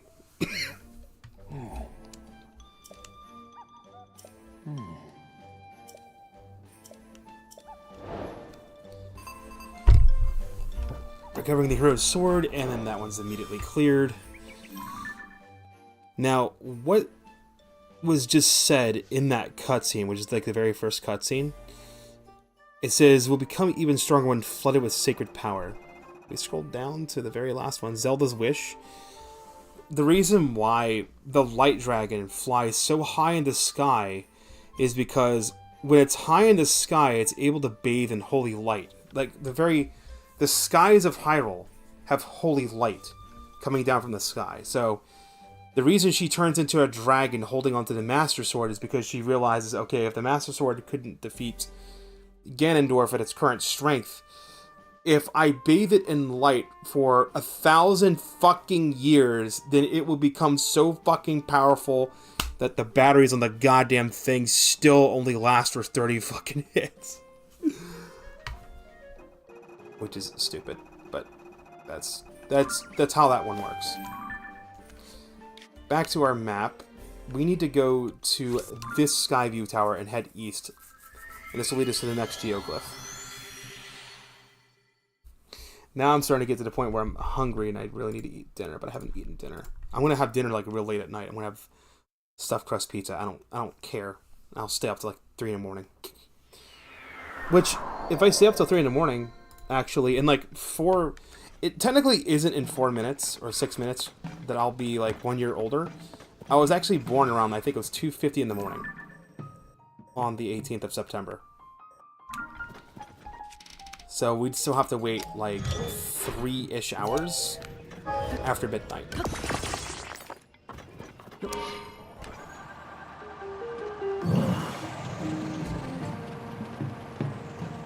And there is the other... I'm starting to sense a pattern here. I think all the geoglyphs are near Skyview Towers. Aren't they?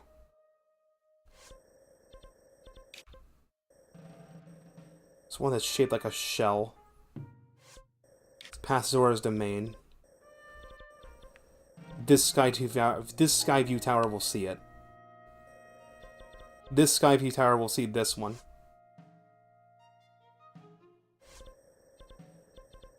The one that looks like a Demon King, the Demon King himself.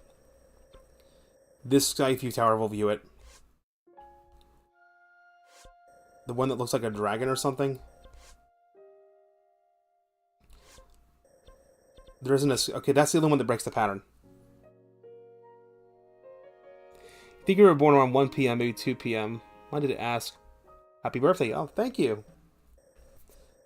The Bantha Frontier is where this next one is. This is the only one where the pattern breaks. But this one should be high enough you'd be able to see the Skyview Tower from here. Then the Picada Stone Grove Skyview Tower will view this one and the other one. But they're on different sides of the mountain.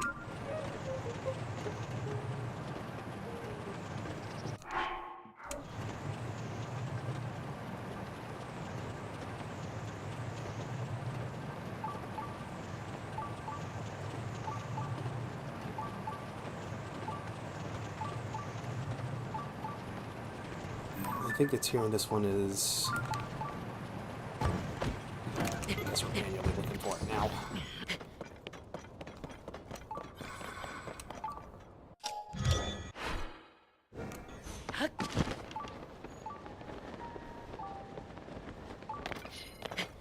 I think it's at the Triforce in the sword itself.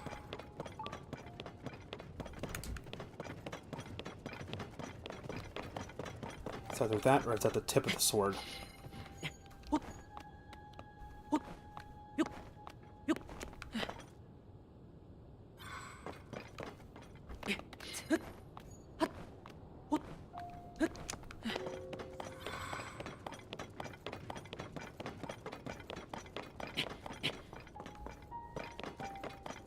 This one particular cutscene actually tells you how Zelda became a dragon. Maybe I will let only this one play, because this kind of like sets up everything. Then we could just skip all the other ones. So we'll actually let this one play.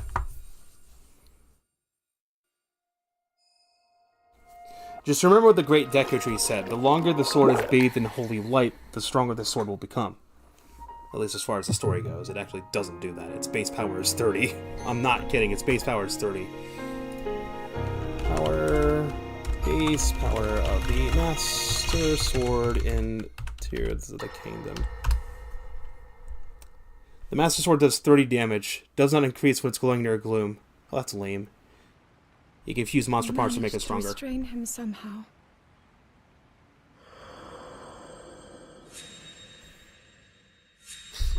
I'm gonna go AFK while this cutscene plays. I shall be right back. I'm not sure you'll be able to stop him.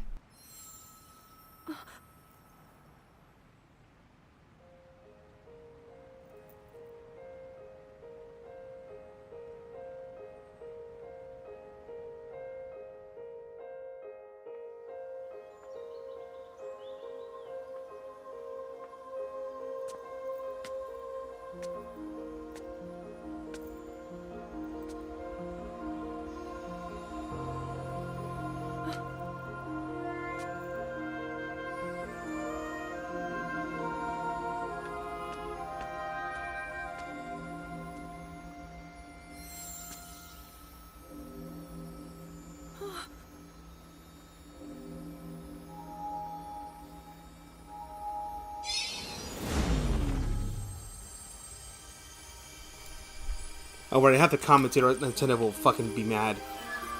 We can't have roll gameplay, because Nintendo's stupid. Yeah, so remember when we set the Master Sword back in time? Yeah, this cutscene's kind of like tying that together.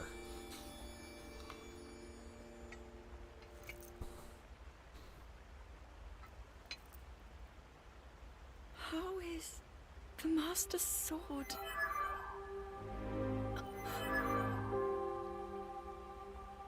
You're telling me that Link is safe? You traveled through time to find me and recover your strength. The one time in a Zelda game where the Temple of Time actually, like, Zelda, lives up to its name. I believe there is a reason you were sent to us. It has to mean something. I think it then has to flashback to the Deco tree. I know why I am here. In the distant past, 1,000 years in the past. Something only I can do. We will finally stop him. To become an immortal dragon is to lose oneself.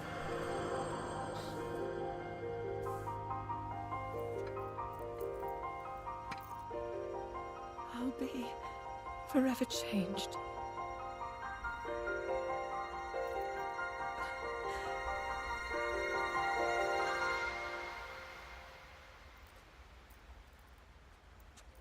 Link! You must find me.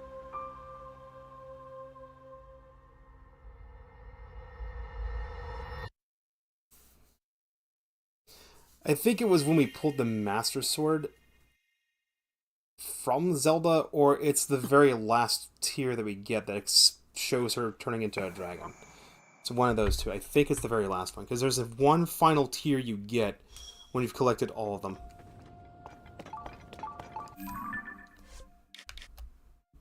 Okay, those two. This Skyview Tower will get me to the next one.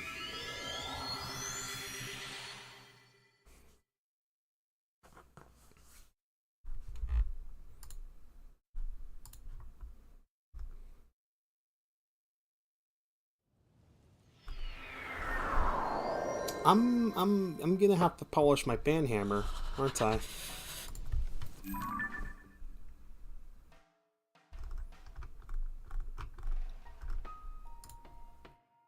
Chat, you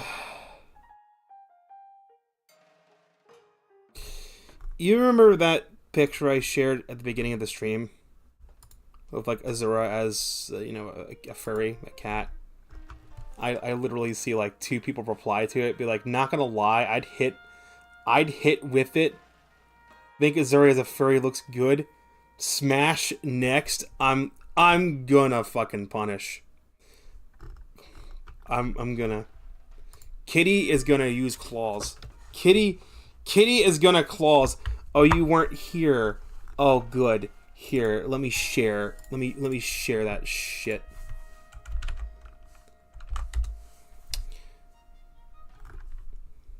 I have to pull up the directory again.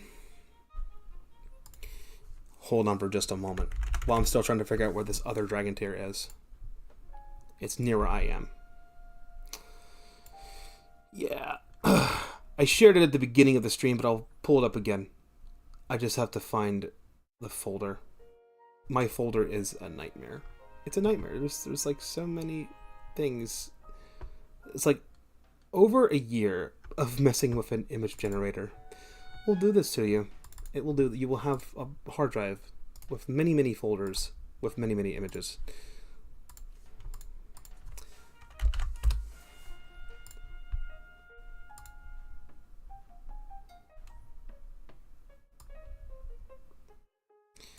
Yeah, so this, right? I posted this to my Discord before I started going live, and I just posted it with the comment, meow. Fucking Koopa says, not gonna lie, I hit with it. I think it's always a far looks good. And then Bandit says, smash, next. I'm like, fuck, great. I'm glad you think I'm a piece of meat. Jesus fucking Christ. Maidenless behavior. Maidenless. I swear to God, this is the kind of shit that goes on the Discord. Fucking. I'm sure you look lovely, lol. Ugh, God damn it. Okay, alright, we have tested this. Furry fucking Azura is too powerful for this world. It must be sealed away. It must never ever be released. But we can confirm. Furry Azura is too powerful.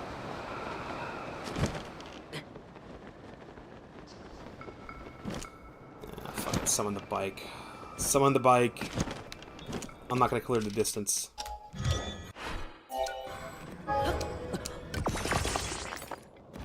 As I slowly take damage. That was AI art, by the way, in case anyone was wondering. The model I use is a version of Pony Diffusion called Autism Mix Confetti.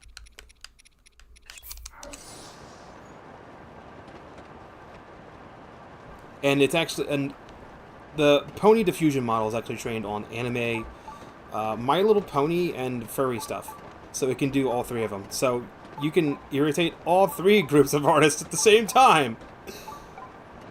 But I will tell you right now, though, I've seen the kind of shit that furry artists put out, like, actual good furry artists. Like, you could probably get away with, like, anime art being AI if you spend a lot of time in painting, but, like, the amount of crazy shit you can do with furry stuff is so insane that AI couldn't even possibly fully replicate, like, a really good furry artist with, like, a lot of stuff. Like, it's kind of hard for AI to, like, replicate a one-headed, four-titted fucking serval with two tails, and, like, one tail is the tail of a raccoon, the other tail is the tail of a shark, and, like, it can get kind of crazy. And without it getting, like, crazy with appendages, it's just, like... all I can do is just, like, basic fur patterns. They can either do, like, you know, blue fur pattern like we saw in the image. Just basic color fur pattern. It cannot do, like, complex fur patterns. So, like, let's say I wanted to have, like, a yellow crescent moon fur pattern on, like, the left-hand side of the body. Or like a crescent moon on the stomach. It could not do that. It would struggle with that so hard. Hey, look, it's Koholint Island. Or it's the island of Korodai. Ugauntlet is whatever, the island of Korodai.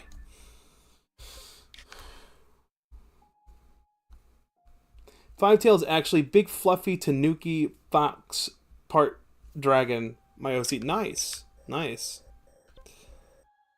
Where was the other one? Where's the other one at? We got the Master Sword, we got the Purapad, we've got the Seashell one, which is actually the Sacred Stone. Directly to the south in Lorland Village, there is... what are the other ones? I think the only ones I'm missing are on the western side of the map, and the one directly to the south.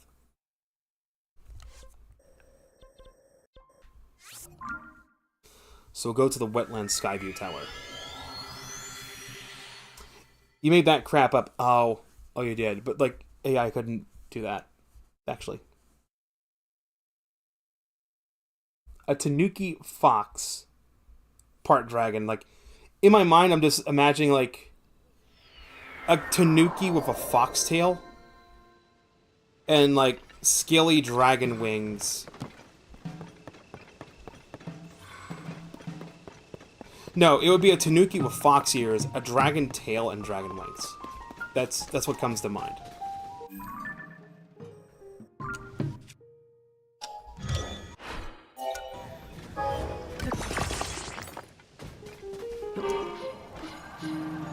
You cannot go to those islands out in the distance either. They're just there. Hey, look, it's Nadra. Hi, Nadra. It can be insinuated that you can find armor sets for the three dragons.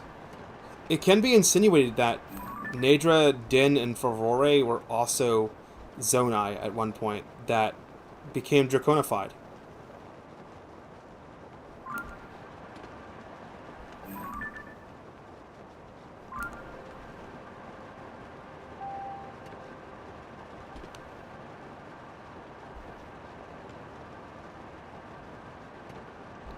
This one might take a little bit of time to get to. Because I don't have a warp point that's any closer.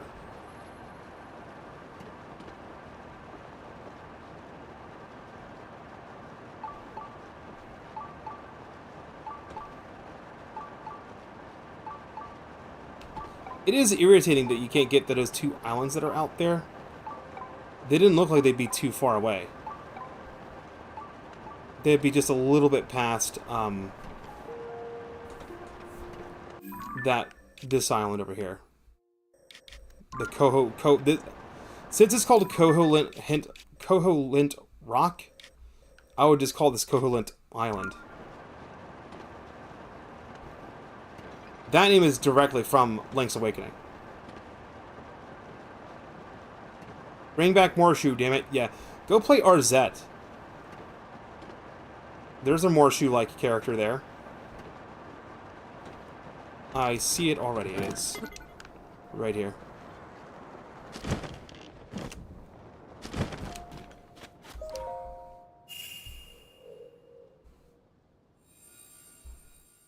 I think what we'll do then is we'll go to the Gerudo Cliffs and we'll just head north to give rapid rest.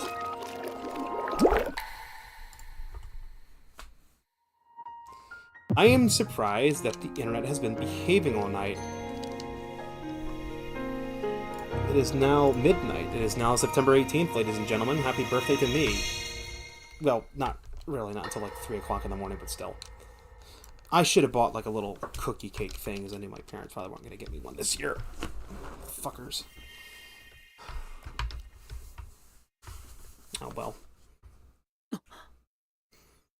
I don't know if I want to stream at 7 o'clock tonight, but if my parents come home and say, hey, we're gonna like take you out for dinner, then what will happen is I'll just say, hey, the stream's gonna be postponed, it'll start later.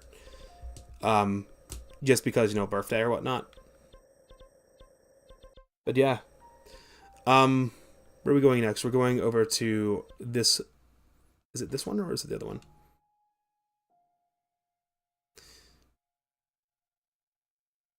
I think it's this one gets me closest to it. So many 8s. But thank you everyone for the happy birthday. What's with all the 8s?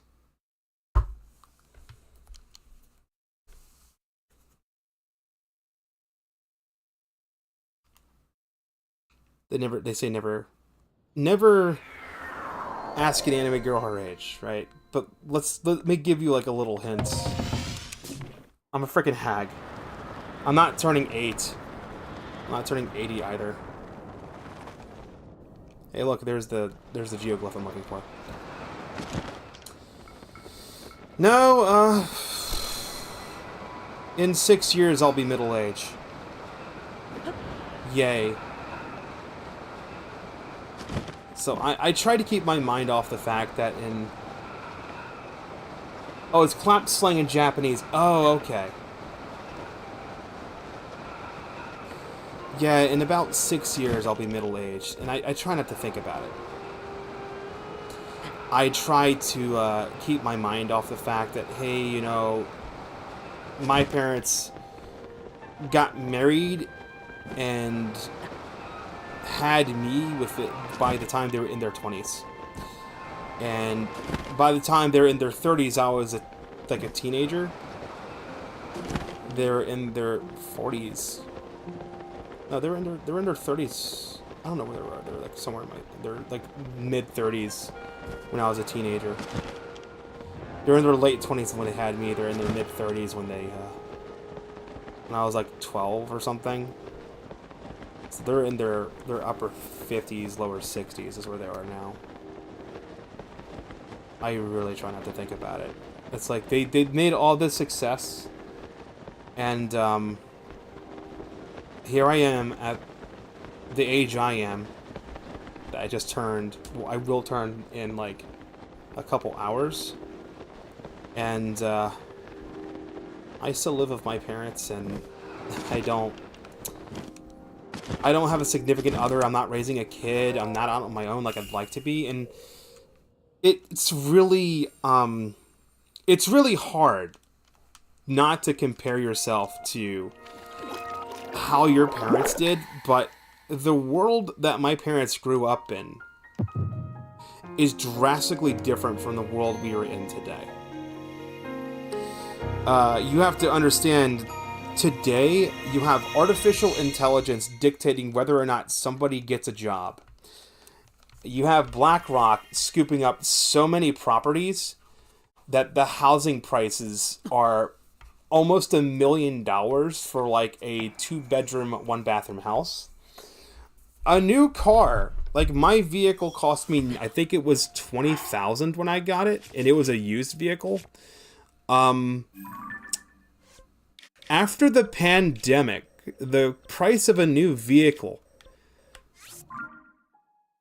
like the very first step to independence is having a car. The price of a used vehicle, not new, used, is almost $40,000. 40, 50 grand, that would be the price of a new car before the pandemic happened. Don't get me started on the cost of rent. Or the cost of groceries, for that matter. Like, basically, long story short, you could live in a single-wide mobile home and raise a family of 3 on a full-time income. Now, that lifestyle isn't lavish, but that lifestyle would mean that you would be able to raise a kid, take care of that kid, and maybe the wife would have to work a part-time job at the most part to help with the cost of food or whatnot. But like back in the 90s, some women worked, but it wasn't like in the 2000s where you basically both parents had to work. Like my mom and dad both did work, and we were pretty well off. We lived in a trailer. We were saving up money for another house. My parents not only got a trailer, they later saved up money to get a triple-wide mobile home that I live in now. So,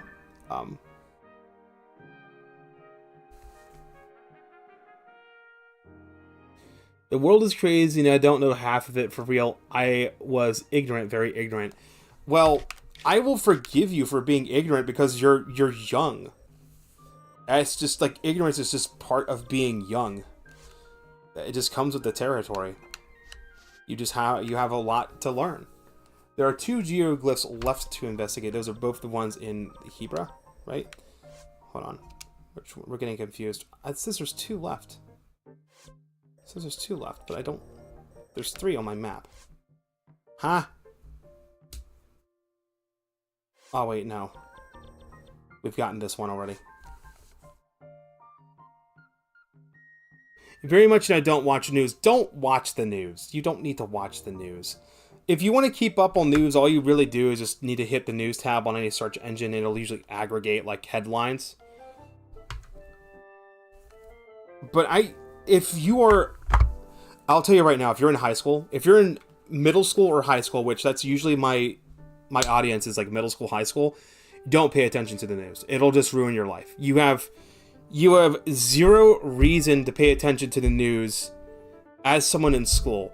Once you get out of school, once you're going into like college or working a part-time job, then maybe you'd want to pay attention to just local politics and just mainly involving the economy. Just kind of know what state the economy's in, because that's going to affect your ability to like, should you get a house, should you go to college, or is it too financially risky? Because like, I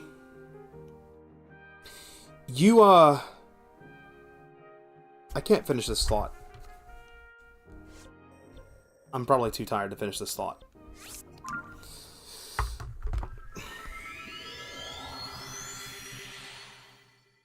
Like the only thing you need to pay attention to news-wise when you're out in the real world is just to try and keep a pulse on the economy. You don't need to be like balls deep into the economy to be like an investor or something. You just need to know, okay, is the economy currently going into a boom, or is it going into a recession? Or, well, the economy never goes into a fucking boom anymore. Let's face that. Is the economy entering a recession, or is the economy easing out of a recession? That's the question you have to ask. If it's easing out of a recession, and you have money, that's the time to be risky. That's the time to go to college. That's the time to change jobs if you hate your current job. But if the economy is currently how it is right now, where motherfucking Big Lots is going out of business, Big Lots, a fucking outlet store that buys overstock from big stores. You think a store like Big Lots would thrive in this kind of economy, and it did in 2008. It's not. It's floundering. It's dying. Like, this recession that we're in the middle of is going to be worse than 2008's. It's going to get bad before it gets good.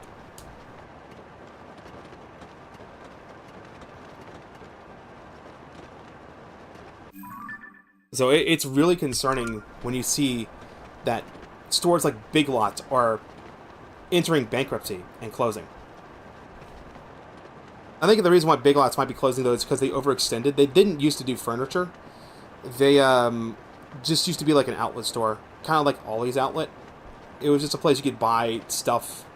Some of the stuff was probably cheap and not very good. Last day we were on vacation, we went into a Big Lots that was closing for some fucking reason, and I was getting really pissy with my parents because I'm like, the last thing I want to do on my last day of vacation is just be inside multiple fucking retail stores. And my parents were like, well, the UV radiation is so high. I'm like, just put on sunblock, you'll be fine. I think that's it. Is that it? That's it down there, isn't it? That's it. It's to the south. But I got like a really baller bag of Yummers popcorn. It was just like movie theater popcorn. It was a jumbo bag too, but goddamn if it didn't get so many popcorn kernels stuck between my teeth and my gums and it hurt like a motherfucker, but it was Yummers. It was so good.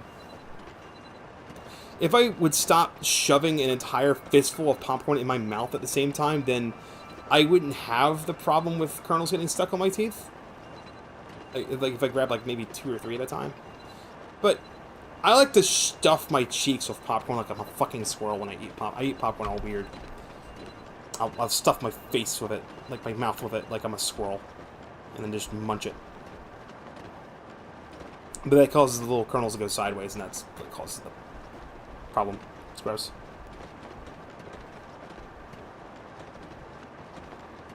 Sonic 3 movie, am I right? Yeah. Yeah, that'll be like probably the last good video game movie. Hold on, when is the Legend of Zelda movie coming out?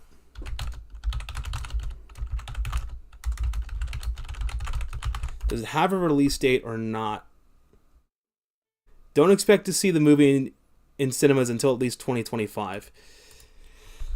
I'm really concerned about it. See, the Minecraft movie that's coming out next year, it's going to be a live-action CG hybrid movie, and it looks bad. It looks so fucking bad. The Sonic movies, the first Sonic movie was good. The second Sonic movie was not as good as the first one. I'm a little bit concerned about the third one. I think they're going to just probably drag it on too much. What really irritates me, though, is the Sonic 3 movie, the third Sonic movie, has Shadow the Hedgehog. It's basically just Sonic Adventure 2 bait.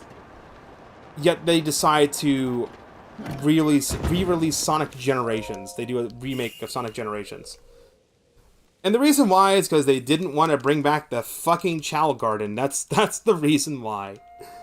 You don't know how badly I would want to play Sonic Adventure 2 on the Nintendo Switch. But it won't happen. Because Sega is stupid.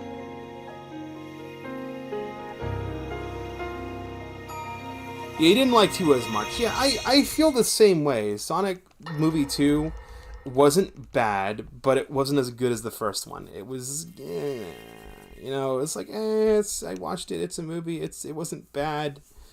It wasn't as great as the first one. And I think the whole reason the first movie was so good was because it was you were still like adjusting to who Sonic is, and he's adjusting to the world he finds himself in or something. And then like by the time the second movie rolled around, it was just, we've already established the characters, we've already established Donut Lord and all that stuff. You know, really, when you think about it, the Sonic movie, the plot for the Sonic movie is just Sonic X abridged. But instead of like all of Sonic friends going to Earth, it's just Sonic. And then somehow Knuckles. When are we going to see Amy? Is that going to be in the 4th Sonic movie? let's try to predict here, right? The Sonic 1 movie is just basically Sega Genesis bait. The Sonic 2 movie was basically Sonic the Hedgehog 2 and Sonic 3 and Knuckles. The third one's gonna be Sonic Adventure, specifically Sonic Adventure 2 with Shadow the Hedgehog. So, if they made a fourth Sonic movie, would that be like a time travel movie? Where Sonic and Donut Lord and Knuckles and Tails are, that's right, they introduced Tails at the end of the Sonic movie, so he was in Sonic, the second one. So we're gonna have all those characters be transported into the future, and then they find out about Iblis, and they find out how the world is going to get them. That's okay. This is how the Sonic movie 4 is gonna open up. They're gonna Sonic and Donut Lord and his wife, his token. I think his wife was black. His token black wife decide they're gonna go to Italy for a vacation, and Sonic goes with. And then like it's basically a parallel to Soliana.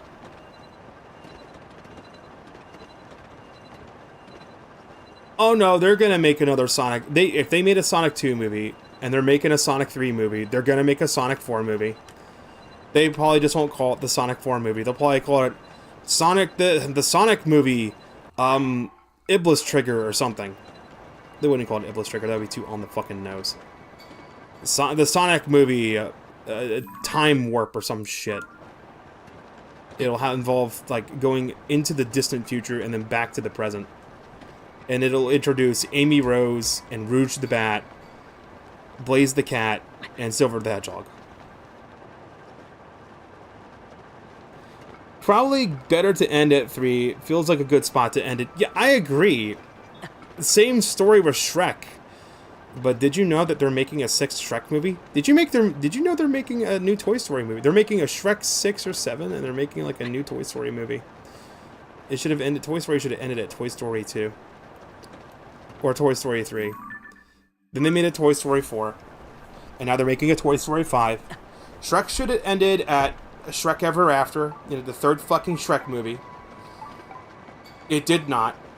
They made a Shrek 4. I watched the first Shrek. I watched the second Shrek. I did not know about the 3rd Shrek movie. I think I watched the 3rd Shrek movie, and I just, like, the 2nd and 3rd movie blend together for me plot-wise. No, there's... Hang on. There's 5 Shrek movies right now. List of Shrek movies. There are 5. There are 5. There is Shrek. There is Shrek 2. There is Shrek the 3rd. There is Shrek Forever After. Okay, yeah, now they're making a 5th one. Alright, so... a 5th film is currently in production for a 2026 release. They are making a Shrek 5. They are making a Toy Story 5. They are making a Shrek 5. Yeah, Forever After was the 4th one. That's why it was called Forever After. I didn't watch Forever After.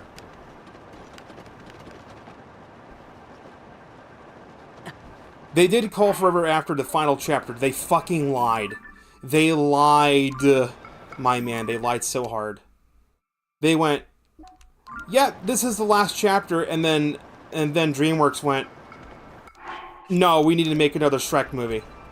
We need to cash in on the nostalgia bait of the 2003 Shrek film. The opening to Shrek 5 will literally... It won't be Shrek. Shrek will be like old boomer grandpa. It'll be like an angsty teenager Shrek sibling. And the opening will literally be somebody... And it's going to open just like the first one. But this time, like... Shrek's teenage son is going to... No, wait, it's not going to be his teenage son. It's going to be his rebellious teenage daughter that don't need no man, and she's going to team up with, like, a fucking limp-wristed, weak Count... what the fuck was the name of the guy? Duloc? It's going to be, like, Count Duloc's fucking son, and the Count Duloc's son is going to be, like, effeminate as fuck. That'll be the... I could make the Shrek 6 movie with AI. I could literally do it. I could make a better fucking story. And it would be at least mildly entertaining. We don't need things to go on this long, man. Yeah, I know we don't. But hey, how many Zelda games are there again? How many Final Fantasy games are there again? Not counting the sequels. How many SpongeBob episodes are there? You want something that's going on for way too fucking long? One Piece. You should get into the One Piece anime. If you want to watch one anime, and only one anime for like the next fucking 5 years, go watch One Piece. It's only gonna take you a decade to get through it all, because it's got like almost 1,500 episodes, and they're still making more episodes.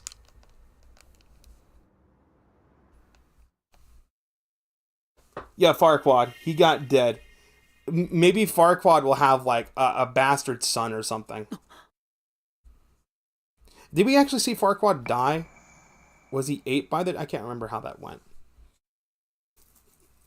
I don't know if he died or if he just like was defeated. Alright, it's the dragon. It's his elder. One final sad tear.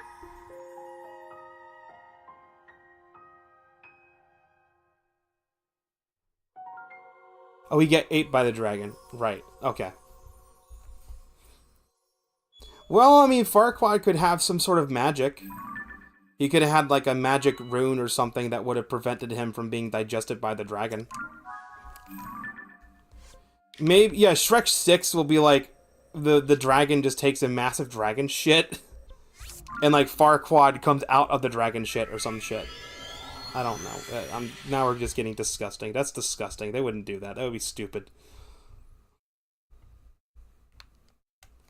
Donkey's wife has a body count. That means sex, you know. That's not, I don't think you're thinking of kill count, chat member. The word you're thinking of is kill count, not body count. Body count means segs. That's what body count means.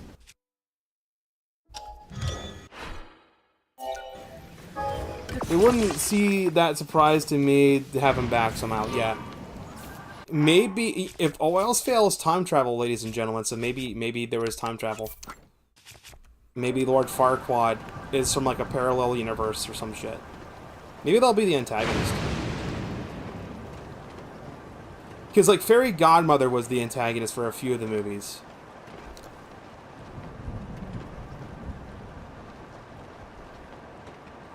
Maybe Lord Farquaad had, like, a cousin or an uncle or a son or something that we didn't know about.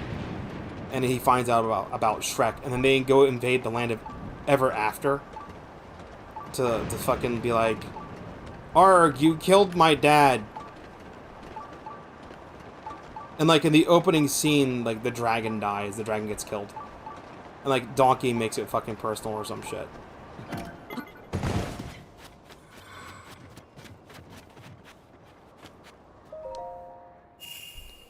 Yeah, you meant kills. Body count. Body count could also mean kills, but usually when we're referring to, like, kills, it's usually kill count. Like, usually body count can also mean, like, sex. I mean, because technically you're not wrong. Donkey's wife has a body count, because, there are, like, half donkey dragon babies, and I think it's Forever After. I didn't watch that movie, I just, like, saw that and I said, this movie is stupid. I'm not watching it. It's dumb. Here's the cutscene where Zelda gets turned into a dragon. I'm just gonna ruin it right now.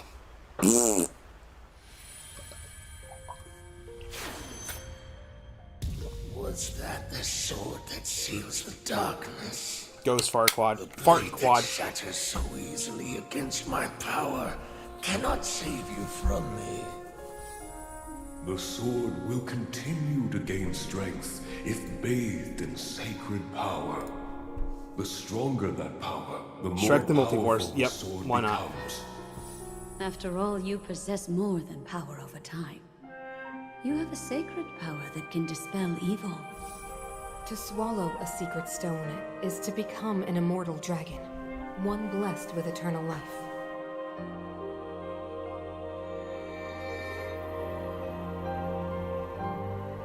Oh, look, it's Mineru. It's her soul. Minoru, I'm counting on you. I keep pronouncing her name wrong. Yeah, she's inside the tablet, by the way. And then there's the construct that gives us the Pura pad at the beginning of the game.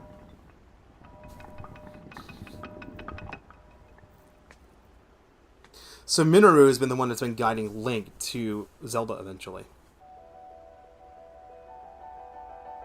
Link, I will restore the Master Sword for you.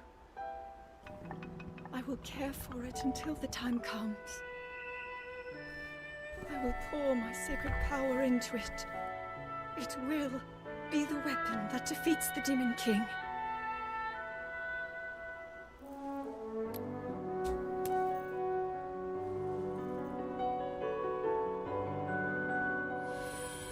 To become an immortal dragon is to lose oneself.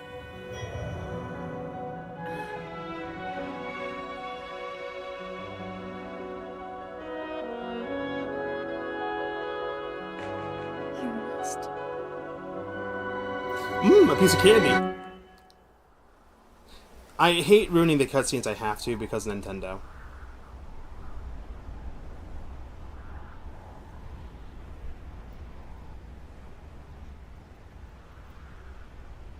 They make her transformation so dramatic.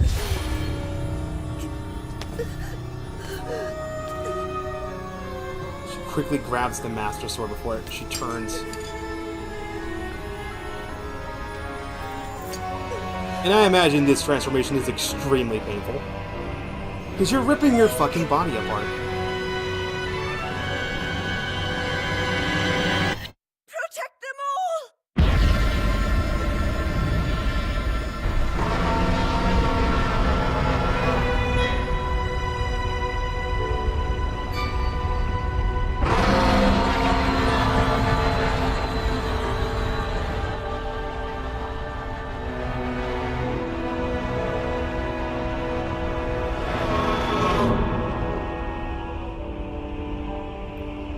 And then this sets up the geoglyphs that appeared.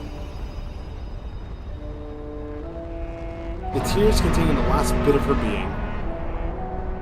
Before she becomes a mindless dragon.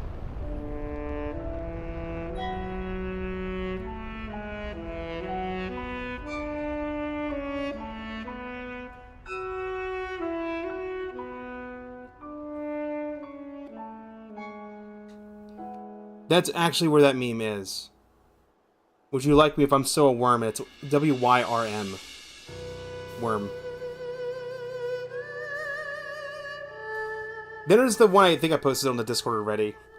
Where it's like, Link is telling Pura about the whole story, and then like, Pura says, "Oh, you rode Zelda real good, didn't you, Linky?" And like, Zelda is flustered and Link is just standing there like, eh. He just doesn't get it.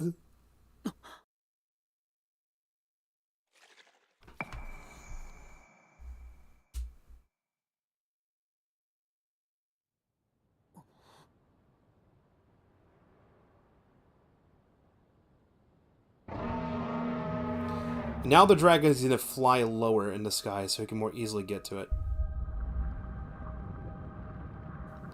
When you get this last tier, the dragon actually flies in this area. It actually warps where you are. So if you didn't have the Master Sword, it would give you an opening to get it.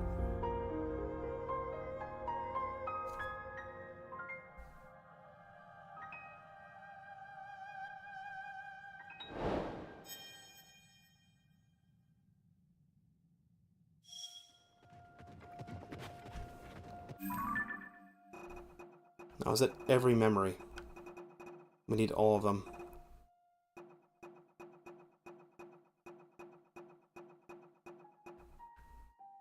That's all 18 of them. Okay, where's our health at? Let's get healed up. I have a fast travel point that's going to lead us right to where Ganon is. Let's fight Ganon a second time, ladies and gentlemen.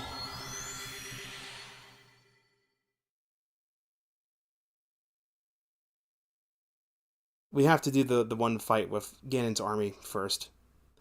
That's the crappy part. We have to go through that again. Ah. Let's get the true ending.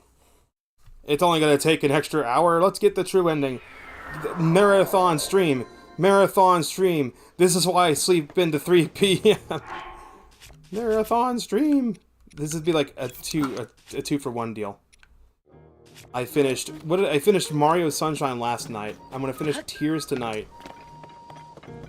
I won. That would be funny if that's how it ended. I won. No, that's not how it ends. Sleep until morning. Just become CDI Link. Keep tempting me and I will play through the entirety of Arzette on stream. Oh, Blood Moon. We haven't had one of those in a while, so it's been 4 fucking hours. I haven't had a Blood Moon in 4 hours? I thought it was every 2 hours there was a Blood Moon. So I guess it's every 4. Alright, now we're healed up. Food. How are we doing with food? I think we are good. I think our kit is fine. Go to the depths. Go to the travel medallion. This exact travel medallion is where the point of no return is. It's right at the point of no return.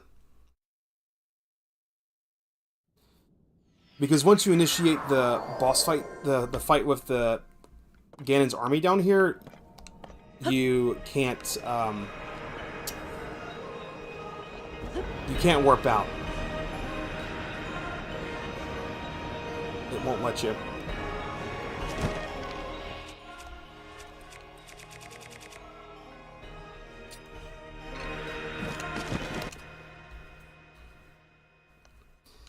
And if I can skip these cutscenes, I will, because we've already seen them. Alright, we have to fight his army again. Just remember, I'm too using a 200 weapons, so I don't know.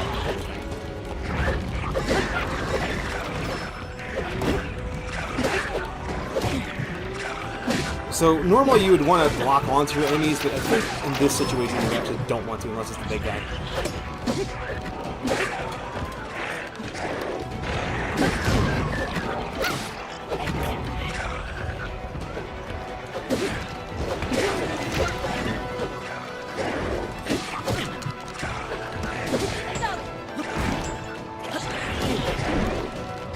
I'm doing far worse this time, probably because I'm tired.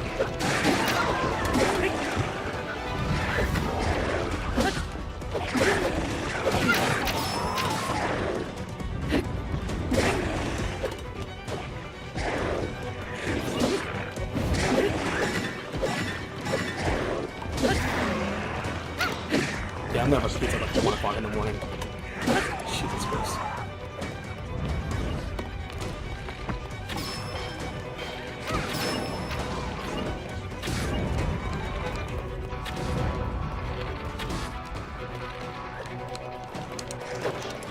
Finding the gibbos is gonna be fun.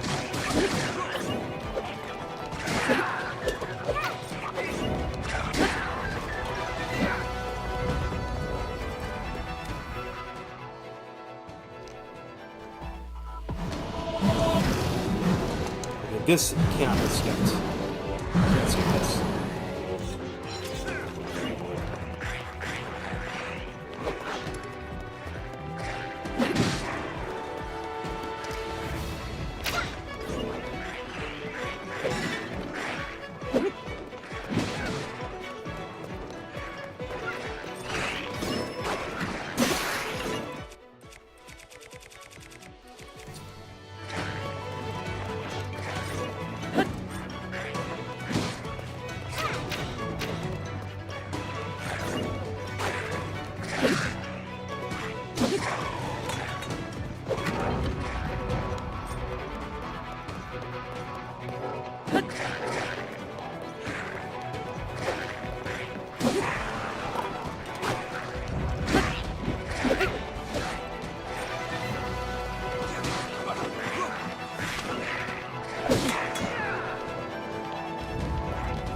Well, that was a hit, but it didn't give me the gloom effect. Interesting.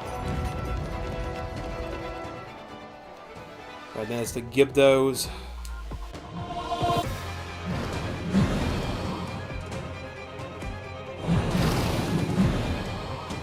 I think I got an easy solution for the Gibdos. Where's Mineru?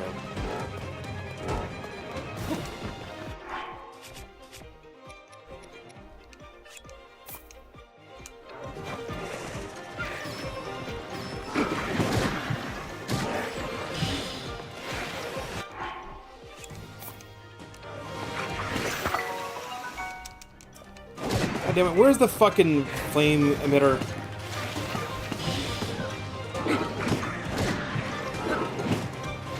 Where's the flame emitter? I dropped 2 fucking flame emitters.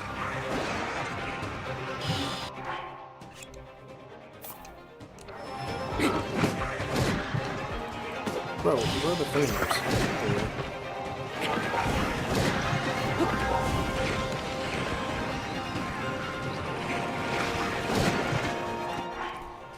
That would have been a good idea, but it's not really working out. That was it.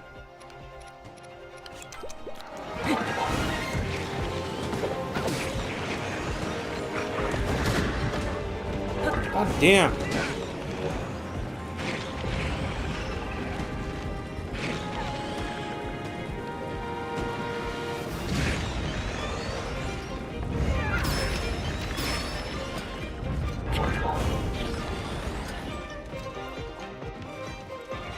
We had to drop 3 fucking flame emitters to get one. Okay, why is there so health bar?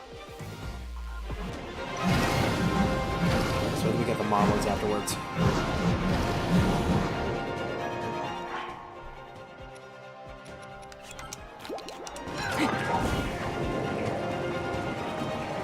Burn, fuckers, burn!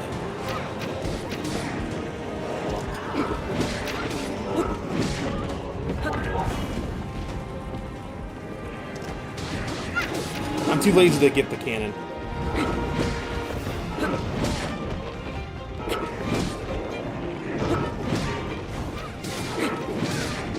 Oh, there's the other fucking flame emitter.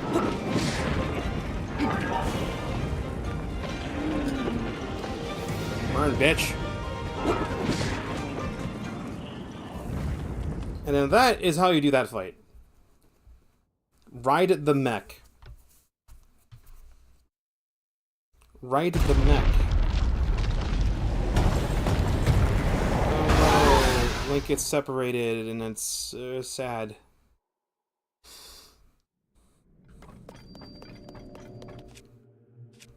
Right. Equip the one-handed. Equip the Master Sword. What is currently fused to it? Is anything fused to it? Yeah, Gloom Sword. Okay. Facing the wrong way. We're going in here with 2 heart containers already down. But at least this time I actually know, how to damage him in his second phase. His middle phase is what gives me a problem.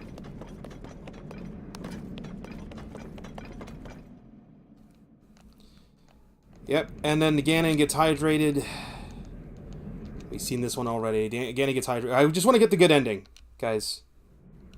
Then you can finally put a close on this. Alright, let's go, Ganon. I'm like half tired, but fuck it. Yes, take all my fucking hearts. How about this?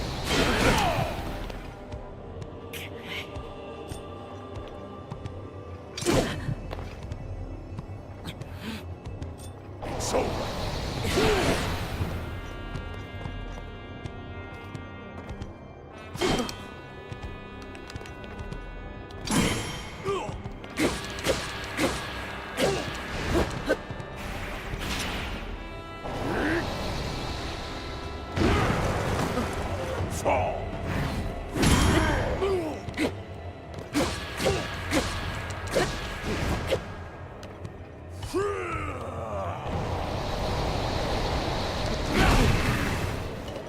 I just realized the updrafts.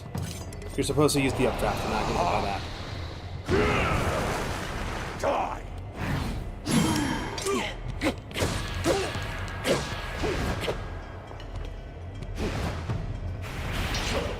Spear. That parry, I'm surprised, worked, because that was a bit of an early press on that parry.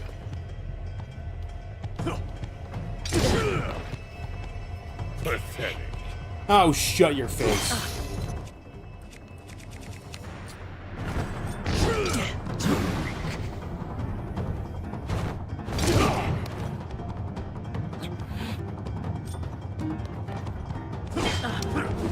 Take this.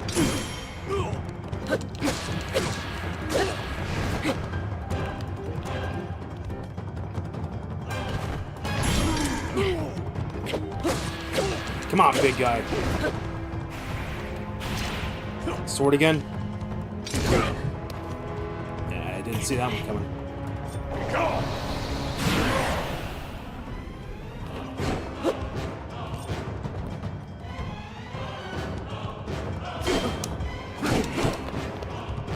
Is that all?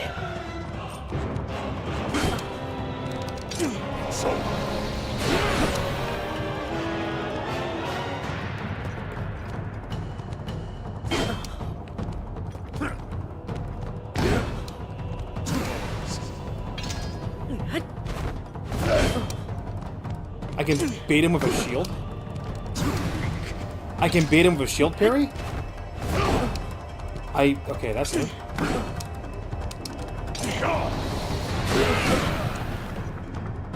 Apparently you can bait him into attacking with a shield parry.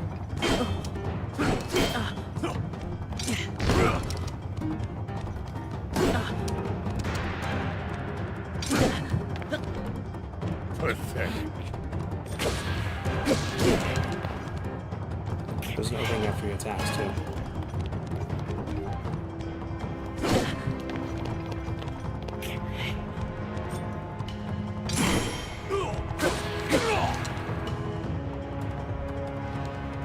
Alright. Phase 2.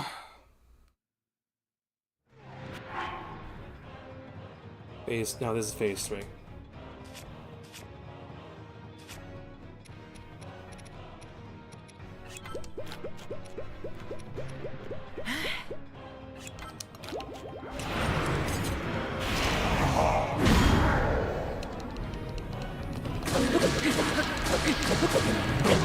Hand flurry rush out of the club. I'm with you, Link!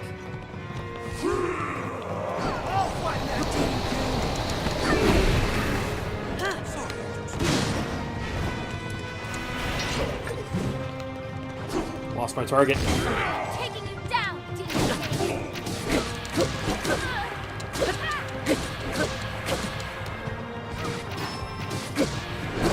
We'll settle this now, Ganondorf!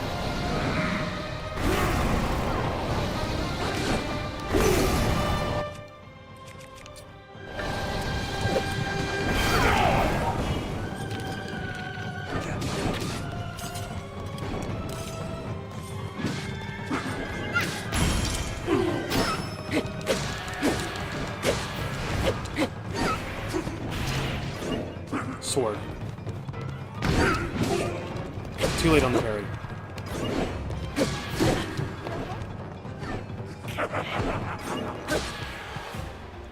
Alright, now he's at health. Now he's at phase 3.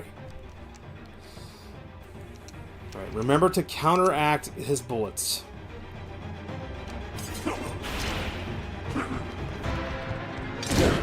Otherwise, all of his attacks just do glue. This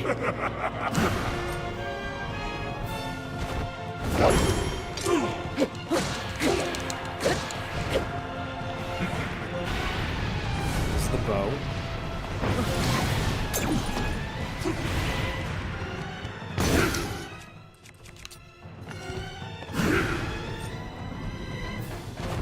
Wow.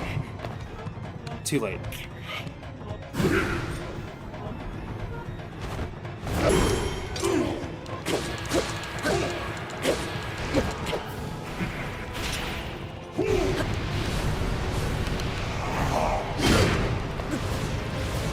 No, okay, you're supposed to flurry rush that.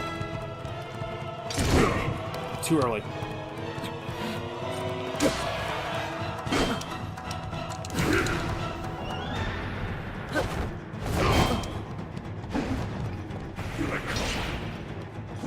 Spear.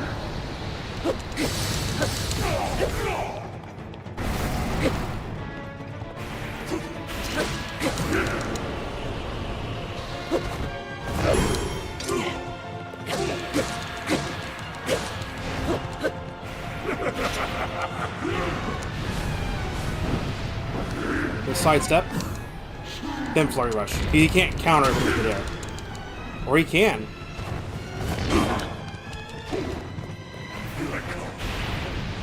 Bow.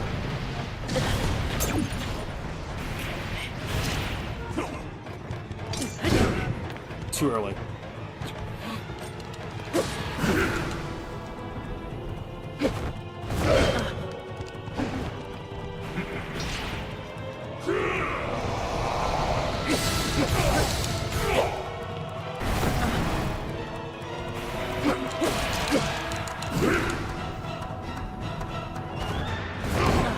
A small window opening after every attack.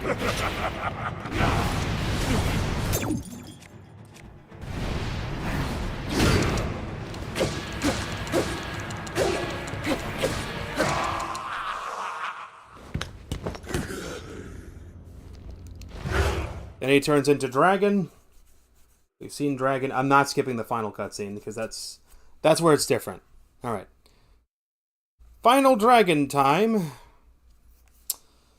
Don't get hit by the bullets that come out of the air because that gives you the health drain effect. We don't want that. We just have to wait for the game to load not once but twice. I think it's because the fight takes place in the sky, so it has to warp you from the underground to overworld and the overworld to sky, so it doesn't render both of those in at once. Yes, yes, yes. We know. We know. We fly on the back of Zelda.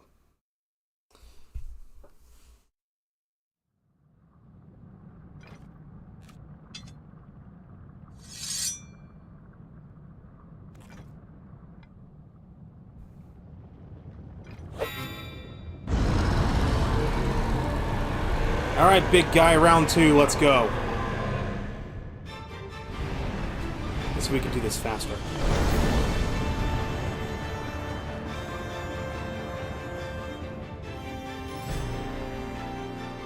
Wait for the glows to stop.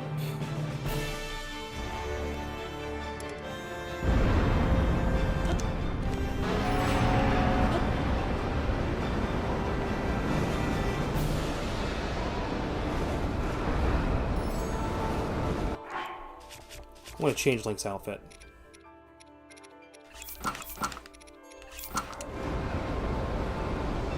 Just for this fight.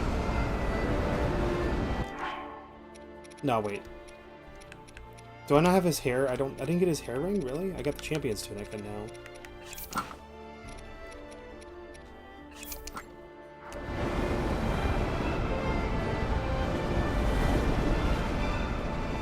I guess I forgot to get Link's little hair ring.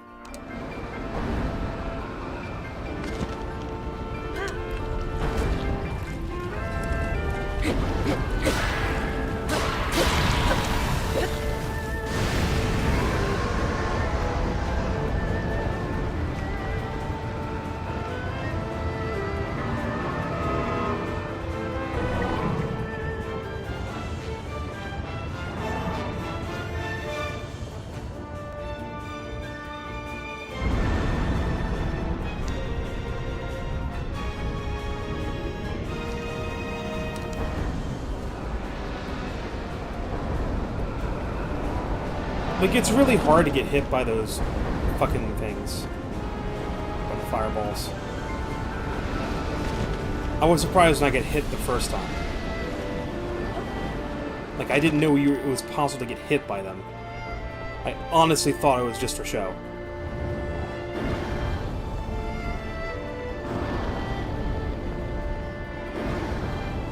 Because he's trying to shoot at the player, but he doesn't really aim.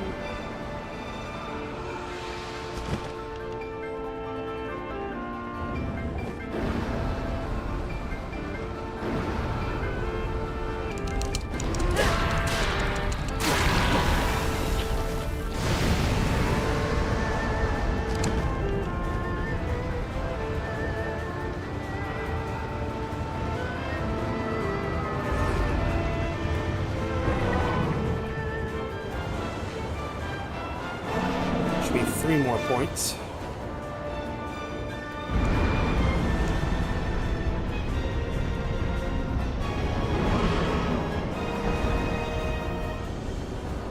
There's 2 more points.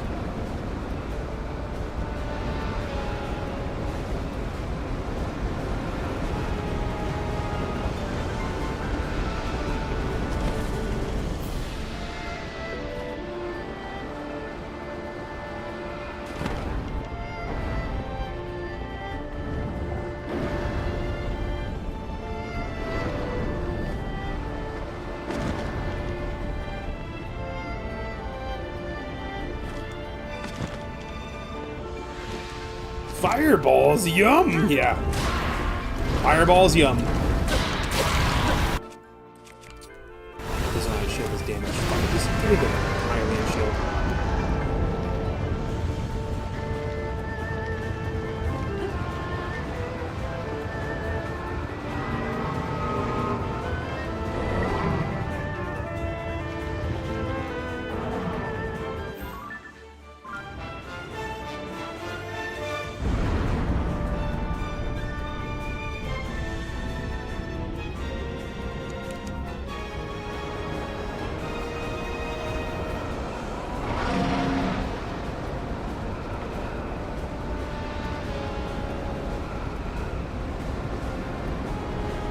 The sun is actually setting. It's not scripted, it's set. The sun in the game is actually setting.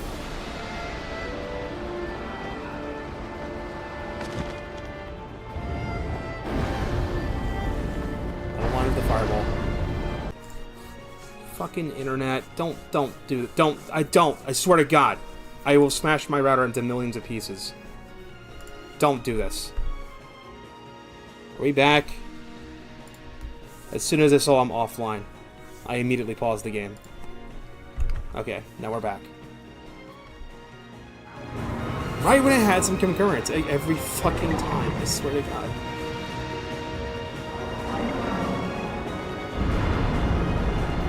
Right on the final strike of the Demon King, too. Where is he? Where's Mr. Ugly?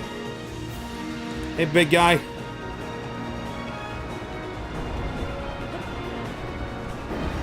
Hey, jackass, how would you like an airstrike?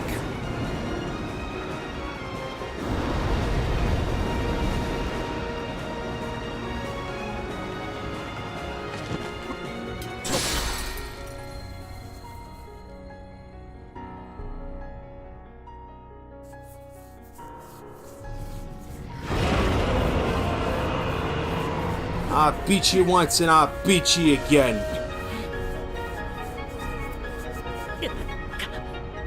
Evil being from hell, know thy name and tremble. I am Link! Die!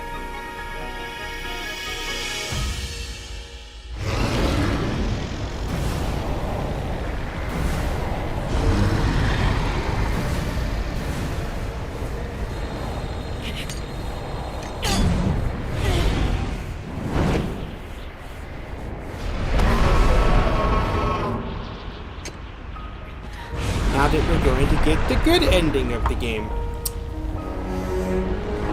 You know, I didn't mean for the stream to be almost fucking 6 hours in length, but, you know, we gotta get the good ending. We gotta get the actual true ending of the game. Come on.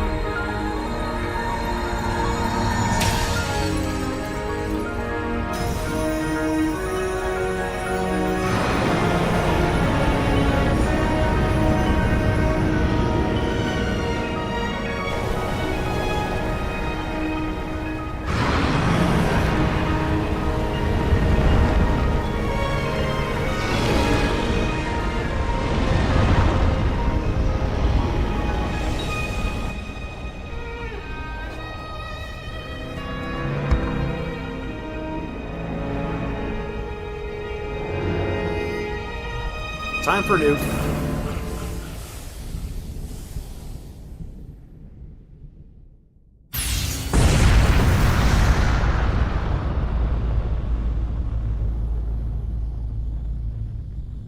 The extra scene is important. Oh, that's right, there's an additional post-credit scenes, too. Alright. Because I actually didn't watch the credits in tears when I finished it when it leaked. Because I didn't get everything. It was the same story with Breath of the Wild. So this is actually going to be a first time. So this final cutscene will be 6 minutes in length, and then there's an additional final scene at the end.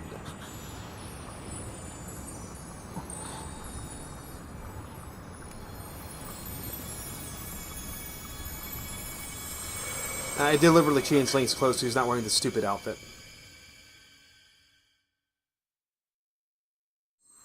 It doesn't matter because it makes Link naked.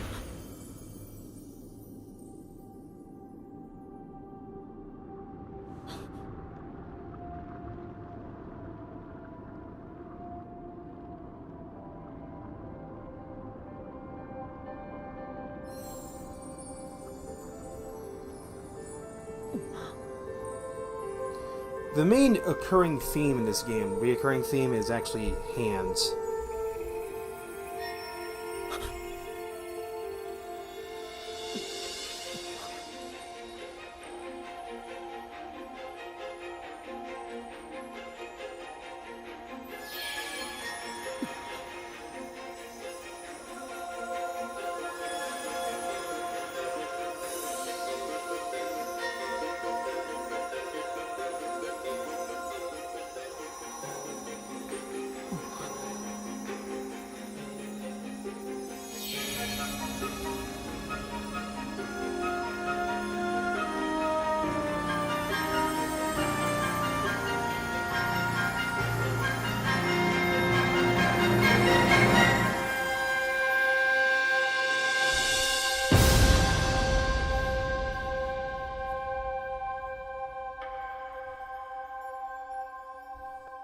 You know, canonically Link could just show Zelda the light dragon and say, "Yeah, that was you. That's what you looked like."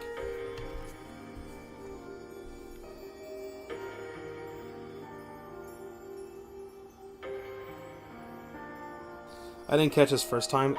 The Zelda's Lullaby theme, there's like this percussion sound that's being played right here that kind of symbolizes like a clock. I guess it's to symbolize Zelda's power over time, I guess. Maybe that's what happened. You know what? That's probably what happened. We probably just used a super-powered version of the recall ability to recall Zelda back before she turned into Dragon. That's basically what happened, I guess. Because throughout the game, you actually had gotten the power from each of the sages. All 6 of them. The very first one you got was Recall, which was Zelda's ability. She has the ability to recall things to a previous state. So my theory is that's what happened. Is Rauru was like able to be freed and rejoin with Sonia's spirit, and they were like able to link up with Link and be like, "You can save her. Use her recall ability to recall her back before she ate the stone." Now we shall dive to Zelda and reach out.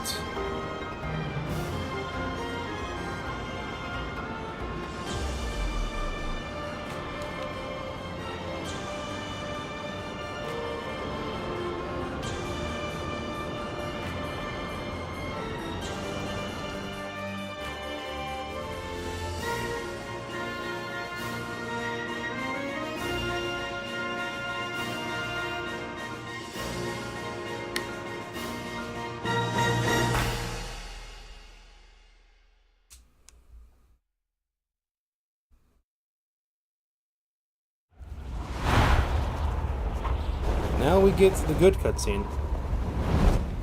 Let us see.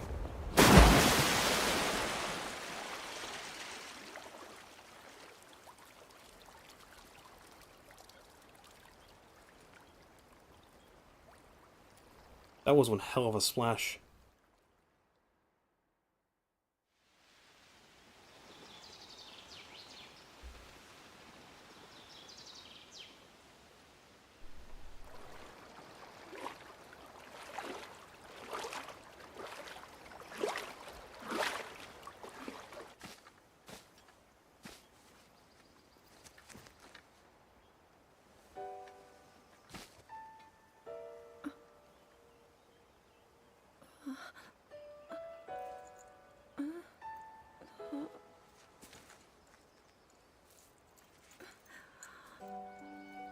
Link, how are you?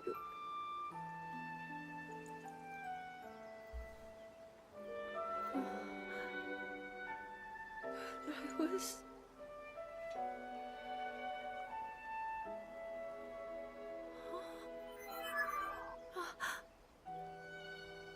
I reached you, after all.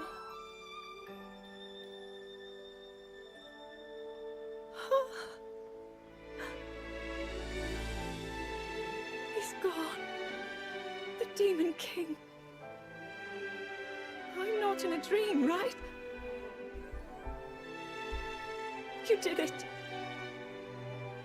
Oh, Link, you really did it. But how am I...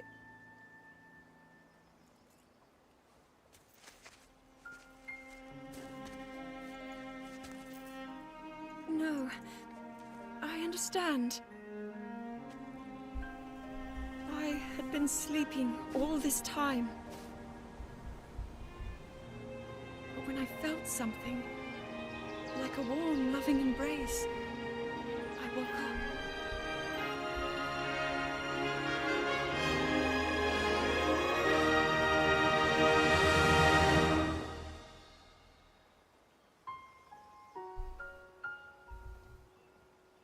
Thank you. Link, I met such wonderful people. I saw Hyrule as it was. I have so much to tell you. So much happened. Oh, Link, I'm home. Okay, this is just the same. What the hell is the difference? That's probably after this scene, then.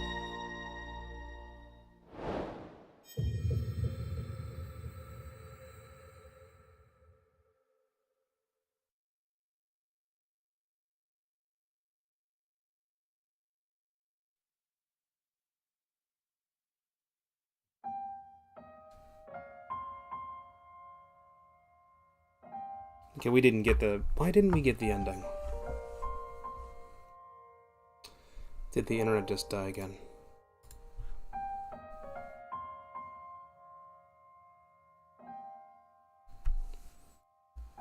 Did we not get the extra fucking scene, so I just wasted an hour of my time?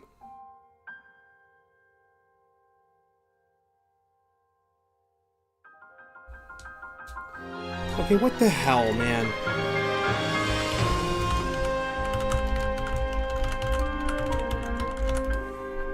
We did everything. We got all the fucking memories, we did all the main quests.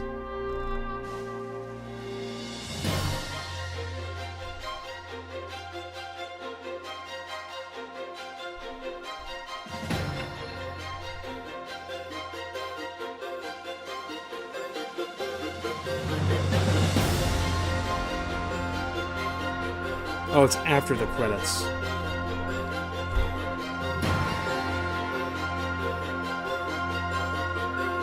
The Red Dead Redemption 2 building theme plays. What do you mean the Red Dead Redemption 2 building theme? The development cycle of this game was unreal, though.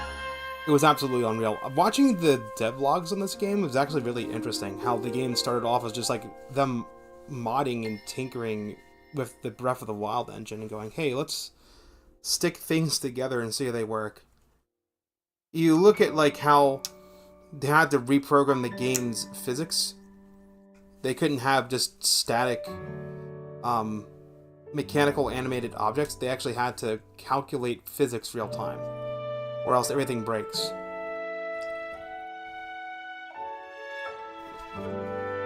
Absolutely everything in the game, including like if you go inside of a dungeon or a shrine and a door shuts and slams down, those are actually driven by virtual engines, like actual engines.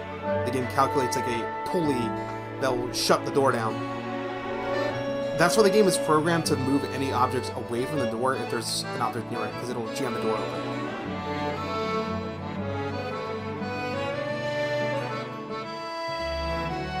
It's unreal absolutely how many people have to work on this game. It's mind-boggling, and for how long. And as far as we know, Nintendo of Japan claims that they do not participate in crunch culture, so they don't crunch for stuff. I think they used to at one point, and then they learned that that doesn't work, because I think they did it with Super Mario Sunshine, and well, we all know how well that turned out. Now, from my understanding, the team behind this game, Aonuma and the story team, have stated that they didn't want to release any DLC for Tears of the Kingdom because they feel like the story is complete and there's nothing else they could add on to. Like Legend of Zelda Breath of the Wild, they feel like they could add on to more story for the champions, but they feel like they've kind of fleshed out the story enough in this game where DLC is not necessary. The other thing they stated was, if I'm remembering right, I might be misremembering, but I think they said that the next Zelda game may have similar gameplay to Breath of the Wild, with it being like an open world survivey type of game with like breakable weapons and shit, which, ugh, yay, open world slop Zelda, please. I'll be okay with that under one condition. Like, you know how we had Breath of the Wild, and then we had, you know, Link's Awakening, then we had Skyward Sword HD, right? Then this game came out, and then 1 year later, which it's mind-boggling, it's only been 1 fucking year, but 1 year later they're doing Echoes of Wisdom, which is a top-down 2D Zelda game that's more different, more sandboxy though. I'm okay with there being open world Zelda games if that's not the only Zelda game that's released on the next console.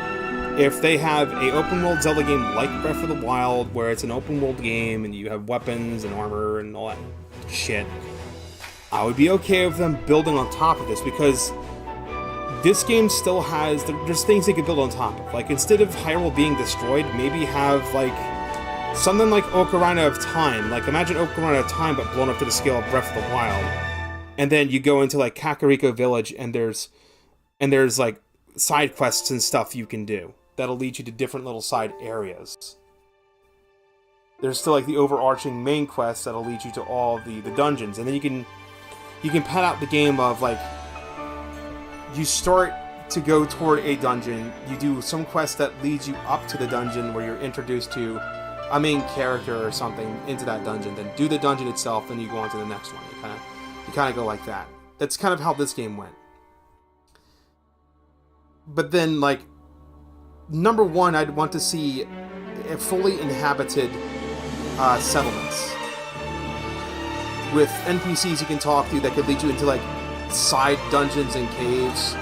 These side dungeons and caves could be around the size of shrines and stuff, and, like, they already did that a little bit in this game with, like, shrines that are behind quests. So we could just kind of use that system. I would like to see mini-games. I mean, there are mini-games in the past 2 games, but I'd like to see some side quests or mini-games that lead to, like, heart pieces or something. I would like to see dungeons be more fleshed out. The lightning dungeon was probably the best dungeon out of the entire game, because I wouldn't really call Hyrule Castle a dungeon, even though it has a dungeon map and you get a heart piece. And the Spirit Temple isn't really a dungeon either, because it's just go down to the depths and fight a guy, and that's it. I think the Spirit Temple is probably the most underwhelming thing ever. I mean, it would have been cool. The first half of the Spirit Temple is technically assembling the mech. I guess you could say that. But, like, it would have been cool to assemble the mech, and then, like, you go into the Spirit Temple proper, and there's, like, you have to use the mech.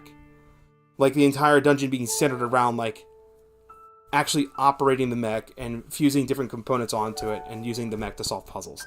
And then it ending with a fight. That probably would have made the game a little bit better if they did that. And then the Hyrule Castle thing that's a dungeon is just go to, like, 3 different spots and fight, like, a horde of enemies. That's boring. I don't know how they could have improved that one.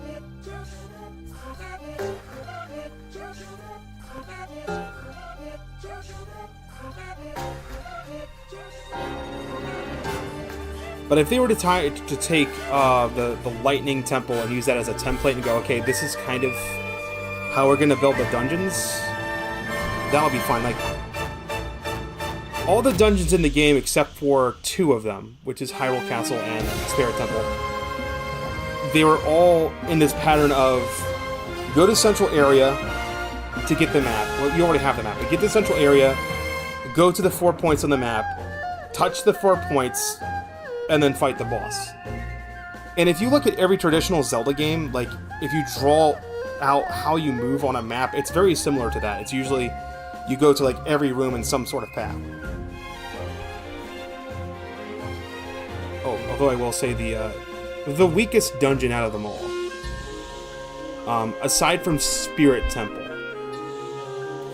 I would say Lightning Temple is the best. I would say this might be controversial, but I'd say the Sky Ship is the second best one. The water temple was a little bit underwhelming because it was too compressed. Everything was too close together, and it felt real short. And then the fire temple was really cool in concept. It was probably one of the best ones, but you can kneecap it with the hover bike. So if you can kneecap the fire temple with the hover bike, I would say that would probably be the best one. So, not using hover bike, let's remove that from equation. It would be fire temple, thunder temple, water temple, and then finally, no, damn it. Fire, lightning, wind, and water, in that order, from best to least.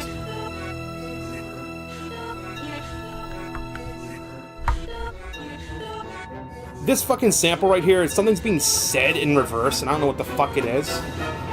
Game good. This game is good. I enjoyed it.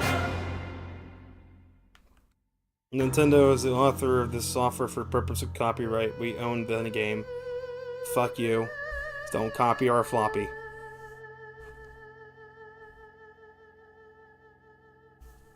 I just love how Zelda's Lullaby has just been like this consistent thing.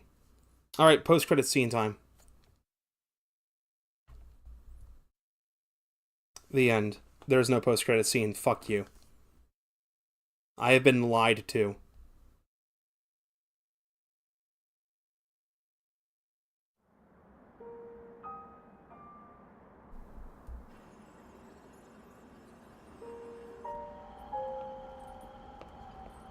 Oh, it's Mineru. Oh, the champions are okay. I thought they died. I can't believe such an impressive landmass can float in the sky. Just when I thought I'd started to figure the Zonai out.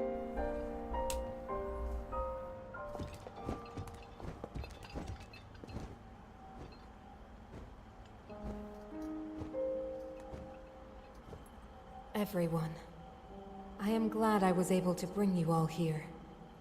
I wanted to share this view of Hyrule with all of you. Whoa! I've never been this far up before, Goro. Wow, what a sight it is. And Zelda, you were roaming the skies all along? Yes, although I don't really remember. I never thought I would actually stand here again. This is only a theory, but Raru's power of light and Sonia's time power. For Zelda to transform back, they both must have channeled their abilities through you, Link. Yeah, Link is the Link. That's why his name is Link. I see. In case no one caught on to that.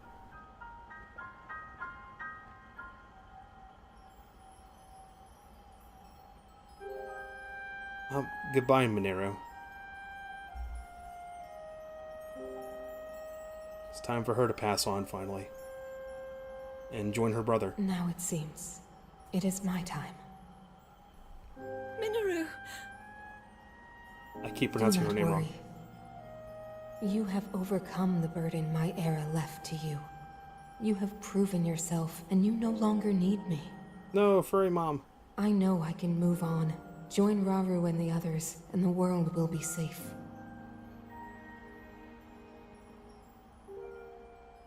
Join them in the live stream.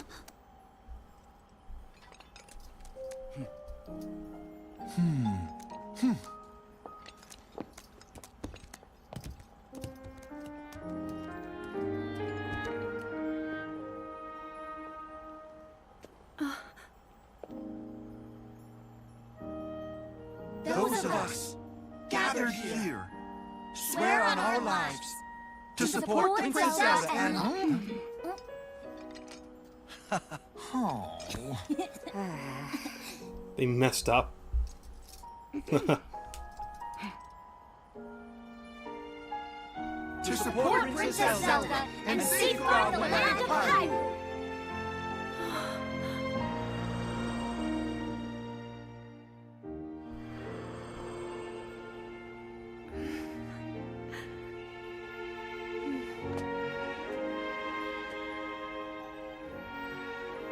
Rauru and Sonia will be happy to hear of this. But Minoru... And I'll let them know just how much you care.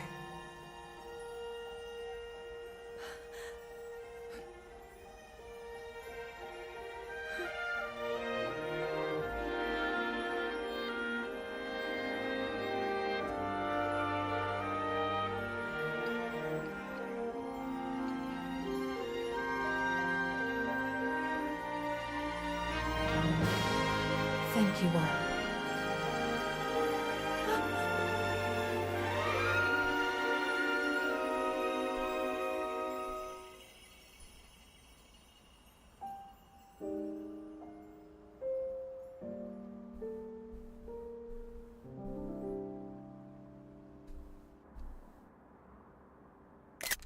I guess take a picture of that. I don't know what the last sound's going to be.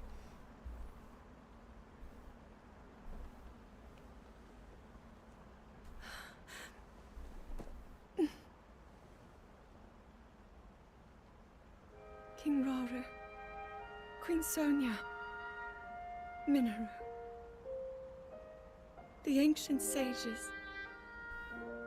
They wished not only to save Hyrule from the Demon King, but for it to see eternal peace. I will dedicate myself to that goal.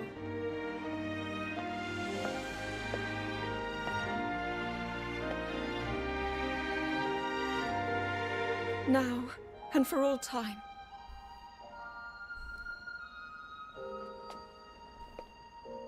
My friends, with all of your strength, stand with me.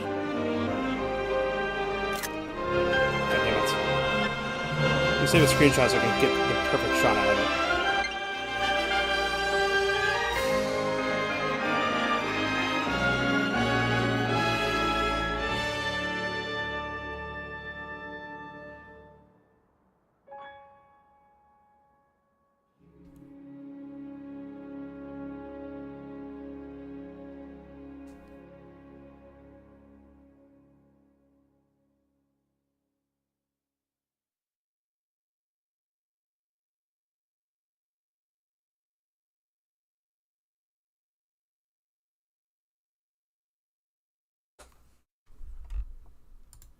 And that's it.